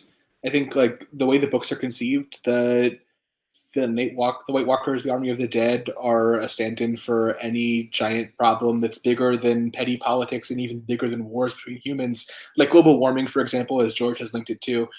The idea that they're having all these squabbles and destroying their armies, killing each other over things that don't actually matter in the long run, against this thing that does. And it does seem that, I mean, hopefully the books care more about that than they do about, I think, what we're about to get after the Warfare of the Dawn, which is what the books would call the War of Three Queens. The idea that I think it is fair to say that if this happens in episode 3, with 3 more episodes, and they're all about fighting Cersei, that's what the show thinks is more important, right? But it can't be that that's more important, because how could any significant character who survived the War for the Dawn be killed by Cersei Lannister or Euron Greyjoy? It would just be so anticlimactic. And I think either George is more focused on the thematics of it than they are, or my hope is that even if that wasn't the case, we'll see the reaction to this and not do it when he finally gets around to writing that book. Which is something I've seen thrown around online. That, hey, look, George can use this as a sounding board to see like what do the fans like, what do the fans not like, and what can I make sure to not put in the books. I agree that having the last 3 episodes focus on politics, and I think it'll be some about Cersei. I think there has to be some resolution with the fact that Jon has just come out to Dany as a Targaryen. Mm-hmm. I'm just having trouble understanding why people who just literally survived against death would feel like throwing the living at other living armies would be necessary or acceptable or human. Do you know what I mean? Like, I just can't fathom why, if you just survived a battle against death, why you would be willing to waste human lives on squabbles with other humans. Yeah, I think, yeah. And I think that is something that George would write about. That's where I've been coming back to as well, is like, I think a lot of fantasy stories end with the good guys winning and don't go into what happens next. I think it's really, there's an interesting opportunity here on the show, and we'll see if they seize it, to do a little bit of like, okay, what happens after that, guys? Like, what happens after you defeat the like evil ice wizard? Do you just, do you make peace because you realize that life is better? Do you can't get over your old grudges even though you wish you could? Like, what happens next is, I think, an interesting question. I think it's something George would want to explore. I don't know if it'll play out the same way in the books or with the same major players involved, but or character motivations. Motivations. I do think though that the Jon Dany thing, like that's going to be, I don't know, that seems it's going to have to be resolved, the Jon and Dany Targaryen conflict. Yeah, I think it's interesting, just real quick, that it's one of the things that Rudefire is saying here isn't just that George is focused on the magic where the show is focused on the politics. He's saying that the show is actively trying to avoid the magic, that they're trying to get rid of the children, they're trying to get rid of, the wolves and warging, and they're trying to get rid of everything because it's difficult and then they don't have to deal with it. And I think that's a compelling argument. Yeah, I would agree with that. They definitely do avoid magic as much as possible as in the show. I think part of that is that the show found its initial success on the strength of Peter Dinklage's performance as Tyrion, who is like the avatar in this show and story for all the non-magical elements that are going on until he hooks up with Dany later on. But I think going into these final things, one thing that we don't see people talking about a lot on the sub, or at least that I haven't, is is there still a Targaryen army that Rudefire thinks that Dany is throwing against Cersei's army, or is it just Cersei has this massive army, she wants to conquer the North, and Daenerys and the rest of the main cast, except for Jorah and Theon and Dolorous Edd, are at Winterfell and they have some dragons, but it's just them? Is that the conflict going forward, or is there still a Targaryen army for her to throw at Cersei if she even wants to? I feel like the after the episode thing was like implying that they were gunning for Cersei now, right? It's like, we're coming for you. Sure, but how? Is she just going to breathe dragon fire on the Red Keep, or what? I don't know. Yeah, I mean, yeah, they're missing a lot of the army, for sure. Now, there's a lot of argument as well over how well the ending of this episode was set up already in the story. Whether it came out of nowhere and was cheap, or whether it was very well justified. So we do want to present some different viewpoints on this, because there are, believe it or not, some different viewpoints on the subreddit. There are multiple perspectives on these things. And wow, even when I don't agree with the actual like opinion, I like, how great is it to see posts that are actually arguing about the content? Yeah, it's kind of cool to see this many people like engaging on the content, especially because it's new content and it's exciting stuff, and stuff that really is big in the story. This next post is by user Ultraximus, good name, with some similarities between the ending to season 8 episode 3, this one, and a scene from season 6 episode 3, and some other reasons for why what we saw was justified and even predictable. They say they do lay out some things that we know ahead of time, quote unquote. They point out that the White Walkers are immune to fire, even when that fire is originating from a magical source, and they cite the Children of the Forest and their fire grenades, which they were throwing at the Night King at one point. Which, obviously it's up to debate as to whether or not dragon fire is the same as that, but I think their point is it left the door open. And also that it was established that killing the White Walker kills the whites that were raised by that White Walker. Which, again, people can feel that that's cheap, but it was established, definitely. Now, they wanted to point out, however, the main thing that I think is interesting is the comparisons between Arya killing the Night King and Howland Reed killing Arthur Dayne at the Tower of Joy. And as they describe it, just like some of the viewers are now feeling about Bran, he himself at the Tower of Joy was expecting something more from Eddard. But in the end, a simple, surprising backstab by another character was all that was required to finish the battle. The heroes didn't meet our expectations, and the victory was not as sweet from the observer's point of view. Because in that scene, obviously, Bran is like, oh, but he stabbed him in the back. That's so cheap. Which I had not thought about, but I think that's a really interesting connection to make there between Howland Reed and Arya, and then Arthur Dayne and the Night King. There's a whole lot of other points in this post breaking down, Bran giving Arya the dagger because he saw she needed it. Arya sparring with Brienne Melisandre's foreshadowing for it, and that people did in fact call this ahead of time. There were theories out there that Arya was going to assassinate the Night King somehow. So anyway, this post, I recommend people check it out because it is really good breakdown of like the justifications. Do you find those compelling? Just out of curiosity, especially that Tower of Joy thing. I'm curious to hear your thoughts.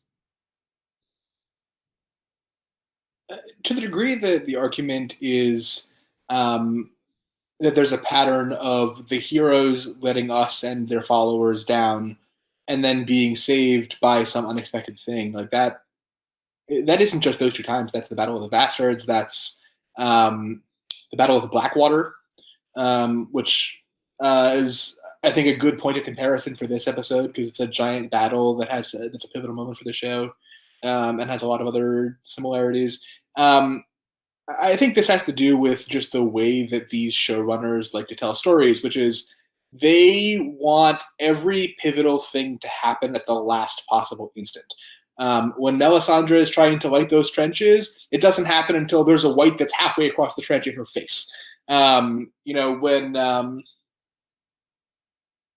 I don't have more examples off the top of my head, but go back and watch the show. I promise you this is the case. There's so many things where someone comes right up to the last instant. There's no more time to save them. They've already lost the battle. It's impossible to conceive of how they could still win. And now their comeuppance is coming. They're about to die, and then they win.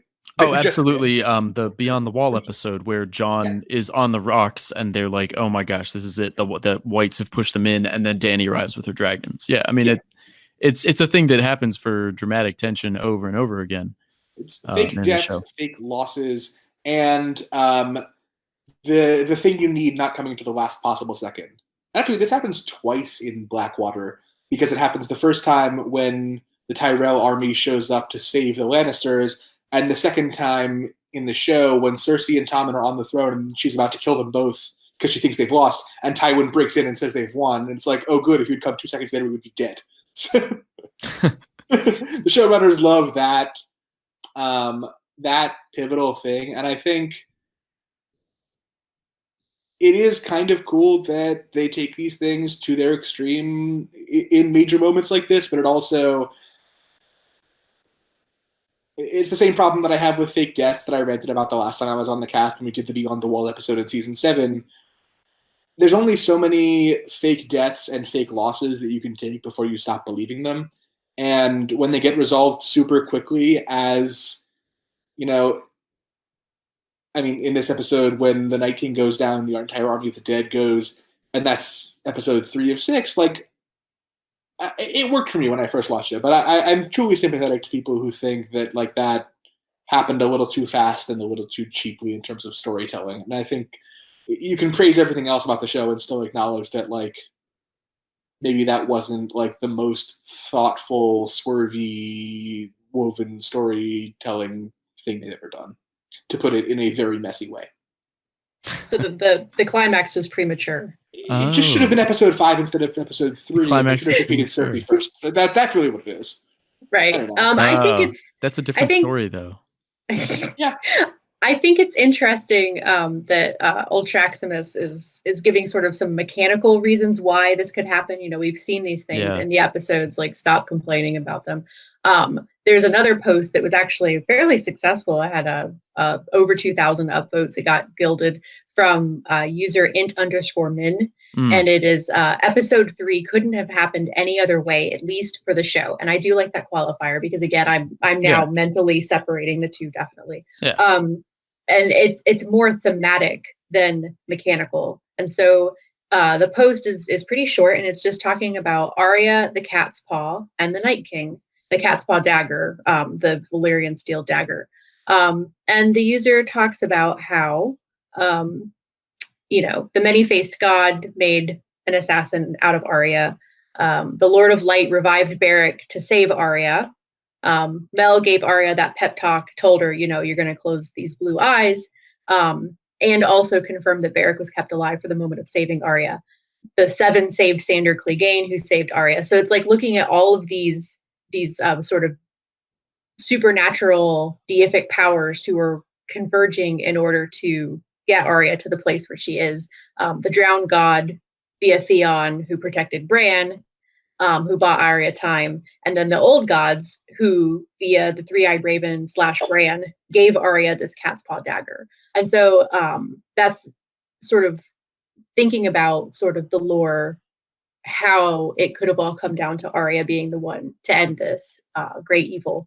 Also, they talk about the cat's paw dagger itself, and that it's kind of ironic that this is the dagger that was sent to kill Bran, that, you know, spurred Cat to go down to talk to Ned, which sort of turned into this War of the Five Kings, and that everybody was so distracted in this political war that was started because of this dagger that they were ignoring the threat from the north of the dead coming, but that dagger, that same dagger, was the one that ended up ending that threat as well. So definitely, I love the dagger through line, and they make an interesting point in this post as well. About they say it's as if everyone played a role in all the events leading to the Night King. The preceding seasons were not for nothing. They say they hardened these characters and filtered out the weak. Cat's paw punctuates that, which I think is a really interesting way to look at it. And you're right; it's a more thematic look than that very mechanical one from Ultraximus's post. I think that's right. I agree with that theory about the cat's paw dagger. I think it does track at something that occurred to me during the show, although probably not as eloquently as the user put it. It also is nice payoff for a lot that they've done with that dagger in the last season or so.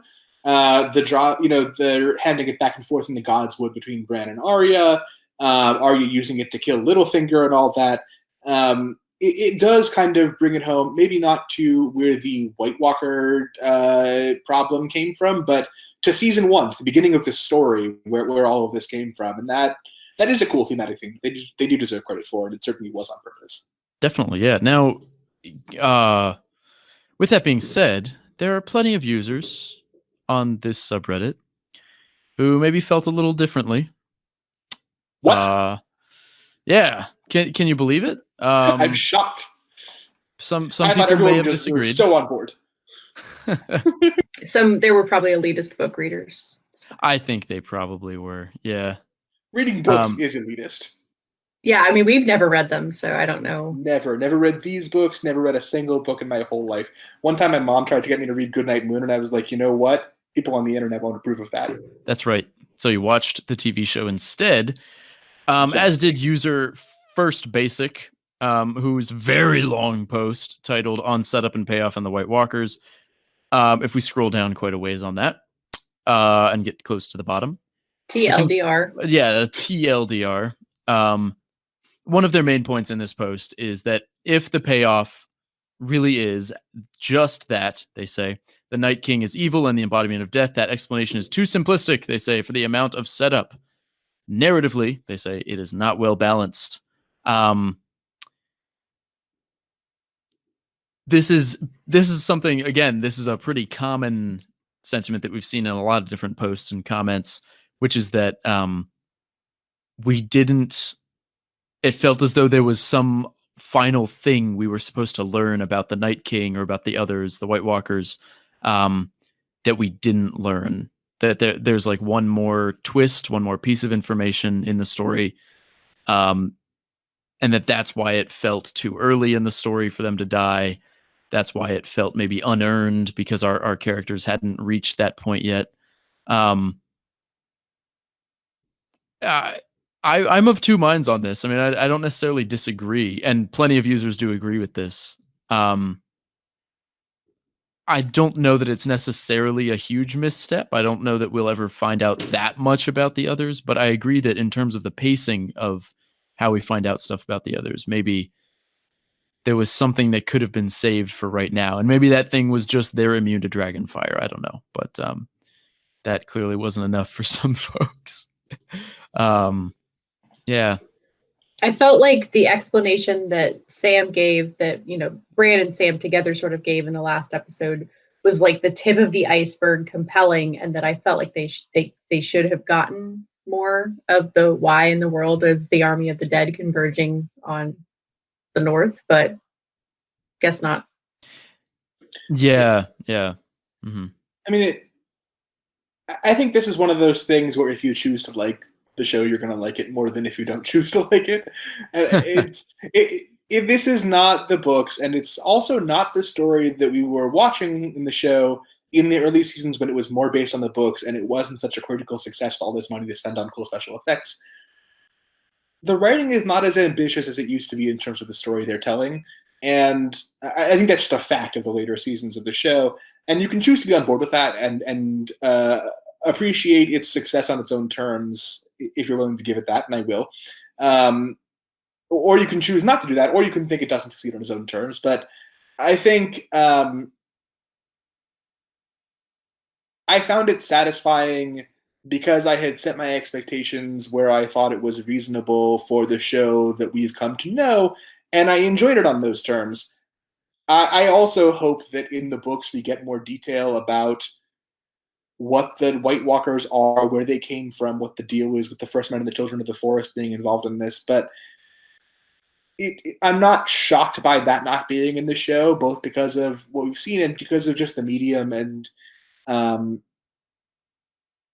I think it is what it is. It doesn't bother me as much as it bothers maybe some people who were expecting the show to get in more depth on that than I think the show has projected it getting over the last few seasons of storytelling. I mean, I've come to accept that the characters in the show have different motivations than the characters in the books do. And perhaps you could just carry that over to the Night King as well. He has different motivations in the show. Maybe it's just to kill people. That's it. Can I ask a question of you guys while we're on this? Do you think there are any significant similarities between the show's Night King and the mythical Great Other that opposes the Red God in the books? Is that connected at all, or do you think that's just totally different things? I am of the opinion, personally, just personal opinion, that there is like a figure behind the others, but I think it's basically like a ghost who lives in the dreamscape and who is like the old gods, basically a god in the sense that they're like a soul living in the, like the indistinguishable from a god for all intents and purposes. And that's who Bran will have to confront at the end in a weird, like, metaphysical kind of way. I can't believe you think Jon's direwolf is the Great Other. That's exactly right. Yep. I am positive that Ghost is. I mean, he's got the red eyes. That's evil. You can't tell me that's not evil. No, I do think there will be like, I don't think he'll be walking around like Darth Maul, but I do think there will eventually be a being that has to be defeated, probably by Bran again. Like, I don't think for example, like I could totally see Arya killing a White Walker in the books. I don't think she will like be the one that ends all White Walkers forever in the books, if that makes sense. Did Darth Maul ever throw a javelin? Like maybe, right? He threw that little black probe droid on Tatooine to track down Qui-Gon Jinn. Same difference. Yeah, same difference. I remember that Lego set. I really wanted that one. Lego set. Yeah. I'm still holding out. Are you a 90s kid? I have a Lego Darth Maul on my book. Like, I'm looking at it right now. Nice. Yeah. Nice. No, I'm still waiting for the Loot Train battle set. Ah, yes. Yeah. I'm still bitter about the fate of House Tyrell, but eventually I'll get there. Oh, okay. Yeah. My feeling on it. So George has the interview where he says that the Night King, which is of course a different figure, is like a mythical figure in the books, and that is not the same person as the Night King in the show. He has not yet introduced anybody like that in the books. I think that's connected to the way that George treats things like this. Like, I don't think any of the prophecies that he mentions in the books are going to be explicitly spelled out. Like, yes, this is fulfilling this prophecy. I think with like the prince that was promised and Lightbringer, that it's going to be left ambiguous as to who that is and what that is, and then maybe it applies to many people. I think I tend to feel the same way about the others, that that there isn't going to be like one great other, that it's more of a nebulous thing that's not going to be answered. Mm-hmm. But then I have no idea how they're going to defeat it. So yeah. I think we can safely assume, though, that there will not be a spiky-headed Night King walking around. Unless George really liked it. Maybe he watched the show and he was like, you know what? I got to scrap the Winds of Winter and start over because I love this blue fucker. He is the best. Yeah, but in the book, it won't be Arya that kills the blue fucker. It'll be Edmure Tully. I would love that so much. Yep. Edmure Tully, the only true lord in Westeros. Absolutely. They were my people. They were afraid. Edmure. Will it be with a bow and arrow? Will he finally make the shot? Oh, that would have been amazing. I hope Edmure comes back and hits like an arrow shot. A flaming bow and arrow. That's like I'm genuinely taken aback at how good a point that was. Well done, Walter. That's a startling one. Now there were some people who felt that this episode really just was a letdown in terms of the scale and scope. Obviously, we've talked about the Night King and the others. One user, Girl is no one, number one, which is some sort of Game of Thrones reference, I think, commented and said, "We've had harsher winters in Boston, for crying out loud." It's true. It's true. that one year, that snow pile in that parking lot did not melt until halfway through July. Good Lord. See, that's downtown Boston does look like Winterfell. Have you ever been to like Quincy Market, Faneuil Hall? Like, Government Center. Government Center is like 100-foot walls, right? The Government Center is Casterly Rock. But Faneuil Hall and all that stuff, that's Winterfell.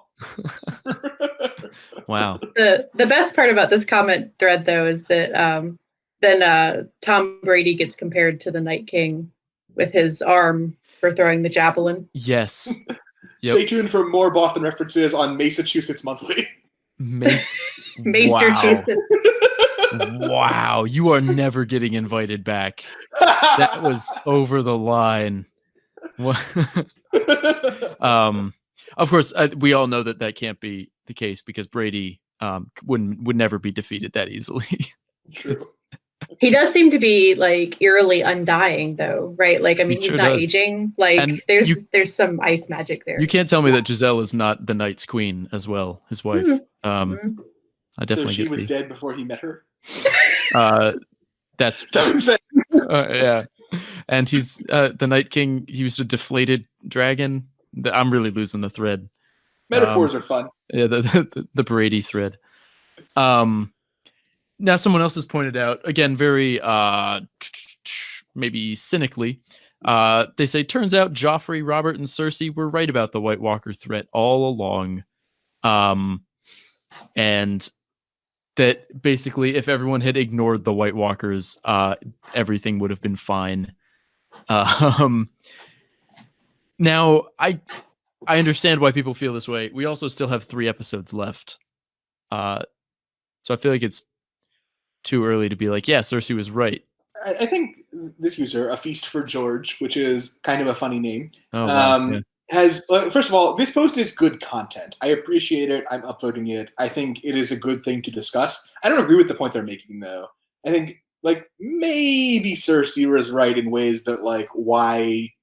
It's true that her army wasn't necessary to defeat the dead, but why was that? Why is she still there? I don't know. But, like, Robert and Joffrey were right, are also part of this, that Robert was right, he should have assassinated Dany, that she'd never come to Westeros, and her dragon wouldn't have gotten into the hands of the Night King, who then used the dragon to get through the wall. I think A Feast for George is assuming that there was no other way for the Night King to get through the wall. And I actually, not only do I question that assumption, I think that the Night King touching Bran was sufficient for him to get through the wall. I feel like they established that at some point, although I don't remember exactly when. But the idea that having Viserion is the only way to get through, I don't follow the logic of that, other than that it's what happened, therefore it had to be the only way that it could have happened. And as for Joffrey being right, like the threat to the north of the wall is overblown. I mean, I guess you can say it's overblown if you are disappointed in this episode, and you might not think it's overblown if you are satisfied by this episode, but I don't. Seems like a pretty big deal to me, and they were all lucky that Arya landed out of nowhere to kill the Night King. Otherwise, the whole living population of Westeros would have been totally screwed, including Cersei. I feel like maybe a dragon glass booby trap could have just ended this all, though. Oh, absolutely. Yeah, they needed someone with points in craft, open parentheses, trap making, close parentheses, to just, look, we on the last Quill and Tankard, we did talk about the ravens with dragon glass beaks, but I'm just saying a little bit of creative thinking on the part of Bran and all them. Like, what if the Night King goes to touch Bran and Bran has like a squirrel that he's warging under his shirt, and he like opens his shirt and the squirrel jumps out and like latches onto the Night King's face with dragon glass claws. I'm just spitballing here. Wait, I have a question about that. Uh-huh. One question? What? The question is what? What are you talking about? I'm just saying, in terms of a trap for the Night King, you know? Dragon glass wielding murder squirrels. Yeah. That's basically that scene in the Fast and the Furious where they have like the rat under the bucket burrowing its way into someone. It's actually a rat hidden on his chest, ready to jump out and attack someone. That's right. Yep. It would have been a great callback. The dragon glass wielding murder squirrel was Arya. Oh, you're right. She's basically the squirrel girl. Yeah, that checks out. I will say this is my own like hobby horse, but I think as soon as you start to introduce the rules to Magic like this, like dragon glass equals dead White Walker, that it immediately starts to lead people to like these Munchkin type like power gaming ideas. We're like, okay, well, how do I use dragon glass? What if we powdered dragon glass and like smeared it on the White Walkers? Would that kill them? Like, you know, all these. Or would it just be a nice mask to remove the dead skin off their the ultimate exfoliant? Exfoliant. That's the word I was looking for. I mean, I think George definitely is not like authors like Brandon Sanderson, who are very meticulous in their mechanical magic systems and how that can possibly play out, you know. Definitely, yeah. And actually he's not willing to commit to gods and prophecies, so like oh yeah. He's very very much related to that and to what we've been talking about. This post from Chris V2P2 writes about doing the White Walker plot without a Night King, and their main point here, or one of their main points, is that as soon as you introduce a character like the Night King, and you make him the chief antagonist, and you give him this mothership property, then it is, they say, stunningly obvious what the resolution to that has to be. You have to do a story where he's killed. And the way they tried to make that twisty is by having Arya do it. But that as soon as you introduce those stakes, like here's the one guy and he has one weird trick to destroying the entire army, that it becomes obvious what the heroes have to do to win. And so you know what the heroes are going to do to win. And that his point is that in the books, he thinks that magic will be a little more woobly, that it'll be less clear right up until the last minute what the heroes have to do to win, which I think is an interesting point. That keeping things a little more ambiguous about how these mechanics work means that you don't have users going, well, why didn't they just, fly the ring into Mount Doom or whatever? Yeah, I mean, I think that is a good point, and I think not having it foreshadowed what it to do to win might create more space in the books for the Battle for the Dawn to play out in a way where there are real stakes to the army of the living versus the army of the dead beyond just a lot of living people getting slaughtered. Like, maybe in the books it will actually matter how many cavalry and infantry and dragons are on the side of the living, because maybe that will be decisive. And I actually think, although I am largely sympathetic to this episode on the whole, that could be a more satisfying way for George to play it out, where everything matters because the battle was decided by a small margin, and when things are decided by a small margin that are major events, there's a million contributing factors, every single one of which could have been the but-for cause of the outcome. And I think that could be a really satisfying way to end it. George, if you're listening, that's the way to go. There you go. Speaking of George told the showrunners back in, 2013, when he sat down with them to lay out the story. The good old days. Yeah, the back when the subreddit only had like 20,000 users or whatever. More than that. About 3 holy shit moments in the show. We have seen 2 of them. We know that one of the holy shit moments is Stannis burning Shireen. We know that the second one is Hodor's mind-bending origin story, which is how an article described it. But we don't know what the third one is, and David Benioff has said that the third shocking holy shit moment is from the very end of the story. Which would, this user points out that if the Night King, who, the Night King doesn't have an equivalent in the books, he's a show creation, and the showrunners decided to have Arya kill the Night King, so that's not a book moment. And that they had no qualms about revealing the other 2 holy shit moments. So why would they not reveal if they had done one here? So their point is that we have not seen the third holy shit moment yet in the story. That there is some big thing coming later that will blow our minds. What could that be that would be satisfying at this point? I genuinely don't know. It was a science fiction story all along. I mean, maybe it's Jaime killing Cersei. How about that? I mean, but isn't that telegraphed enough? Like, would that be a holy nobody's gonna be shocked about that. No, but David Benioff might think people will be shocked about that, especially people who haven't read the books. I guess that's true. User Fukuoka Gumbo in the comments suggests that it will be Podrick hanging Dong. Nope. P616 suggests that Ned's real bastard comes to visit at the end. Ron Snow is his name. Euron sitting the Iron Throne is one that people suggest. But like, one of the top ones is that Bran is evil somehow. I really hope that's not true. Me too. I'm not saying that I have a great argument for why it isn't, so much as this is a theory the fandom has been talking about for years in both books and show, and I just, entirely subjectively, my personal opinion is I hope both the show and the books don't do that. I don't know what Bran's deal is, but I hope it's not that.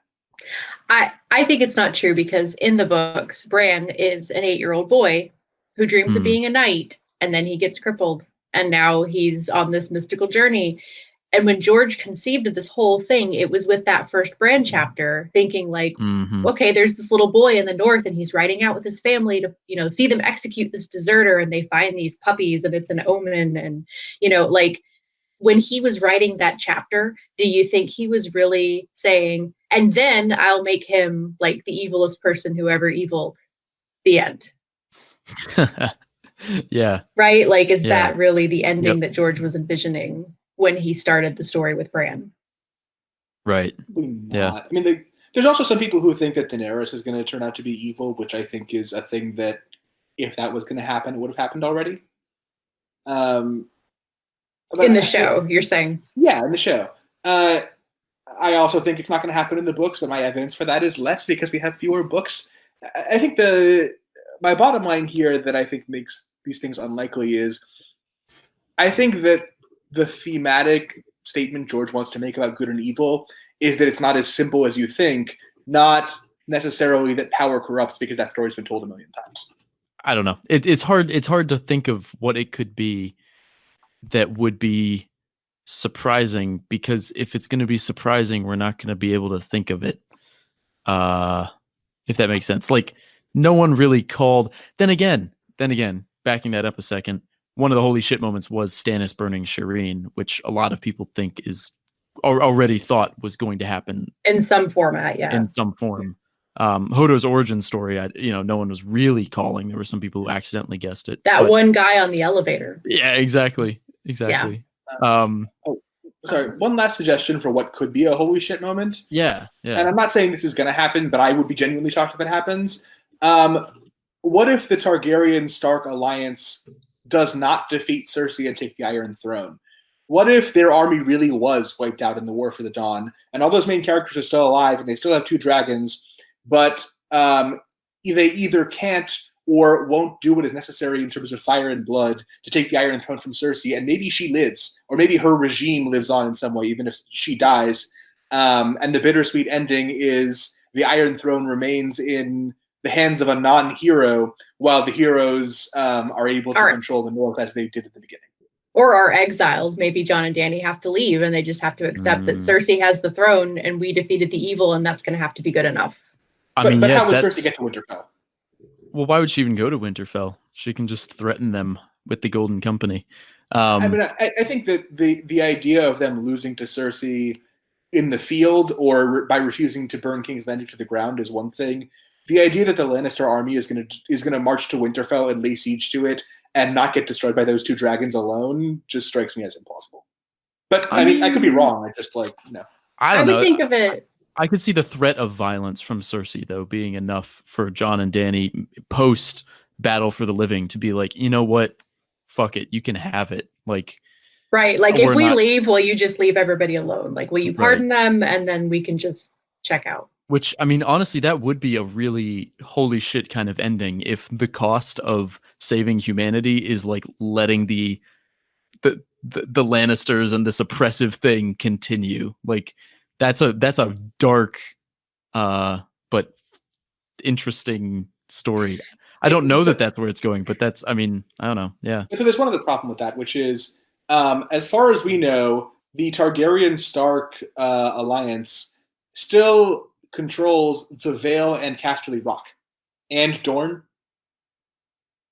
Dorne is maybe up in the air. I did see some people speculating on the pictures for the next time on that one of the little letters on the war room table had a Dornish sigil on it. I just want to say, like, I don't know that we said who the user who posted this was, Stressed Almost Writer, that, like, I really love the posts like this that are like, hey, did you realize about this? And here's some stuff to back it up. And then what do you think? Right? Like, yeah, absolutely. It's good framing for a discussion. There's enough information in there that people actually like discover and learn some things, and like a positive discussion. Yeah, a very positive discussion. Quality hashtag content. It's nice to find those, you know. It's nice to find those.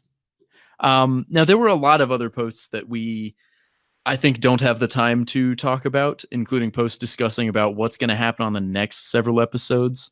And maybe we can visit one or two of those predictions on our next episode of the Quill and Tankard. But yeah, there's been a ton of discussion this past week. A lot of new folks to the subreddit as well. So, you know, our hope is that as people create discussions and create threads, that we are creating spaces where people feel comfortable, you know, discussing and sharing their opinions and their dissenting opinions, as long as everyone is dissenting in a way that doesn't just openly insult one another. Which I feel like we did a pretty good job of here. I don't think I only told Brian to leave once, right? So and in your defense, like, I deserved it at least 3 or 4 times. Well, there you go. Okay, so I'm doing great, actually. Yeah, I admire your restraint. I'm trying to follow Rule 1 here, civility policy. Can I make a plug for the civility policy? Discussing fiction in any way is going to be more fun if everybody takes the tenor down a little bit and assumes that, like, the people you're talking to are people who share your interests and want to, you know, have an interesting conversation about a thing that you both care a lot about. And the more people are yelling at each other, I'm not blaming any particular person right now because there's so many of us and we all have strong feelings about this thing we care a lot about. But, like, we are all in the same team of caring about this thing, and it does have, like, a cultural moment we weren't expecting years ago when fandom was smaller. So, like, let's try to enjoy it together and talk about it together in a way that engages the interest that made us want to be involved in this in the first place, rather than taking our frustrations out on each other on the internet just because we can't see each other. It's a beautiful thing, this show that brought us all together. The real Lightbringer was the friends we made along the way. Full circle.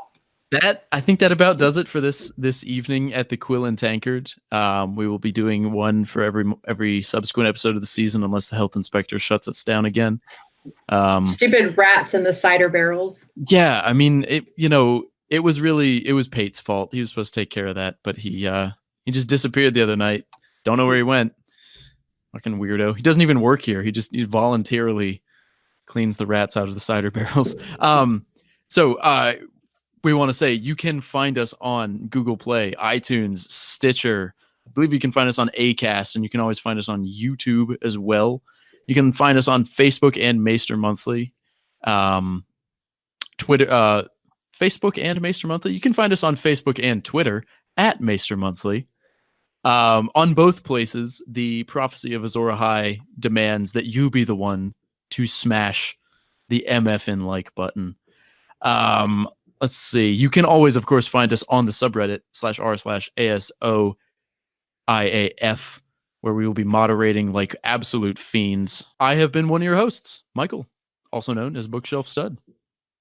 And I've been another host, Fat Walda. And I have been another host, Brian, also known as the Ghost of House Tyrell.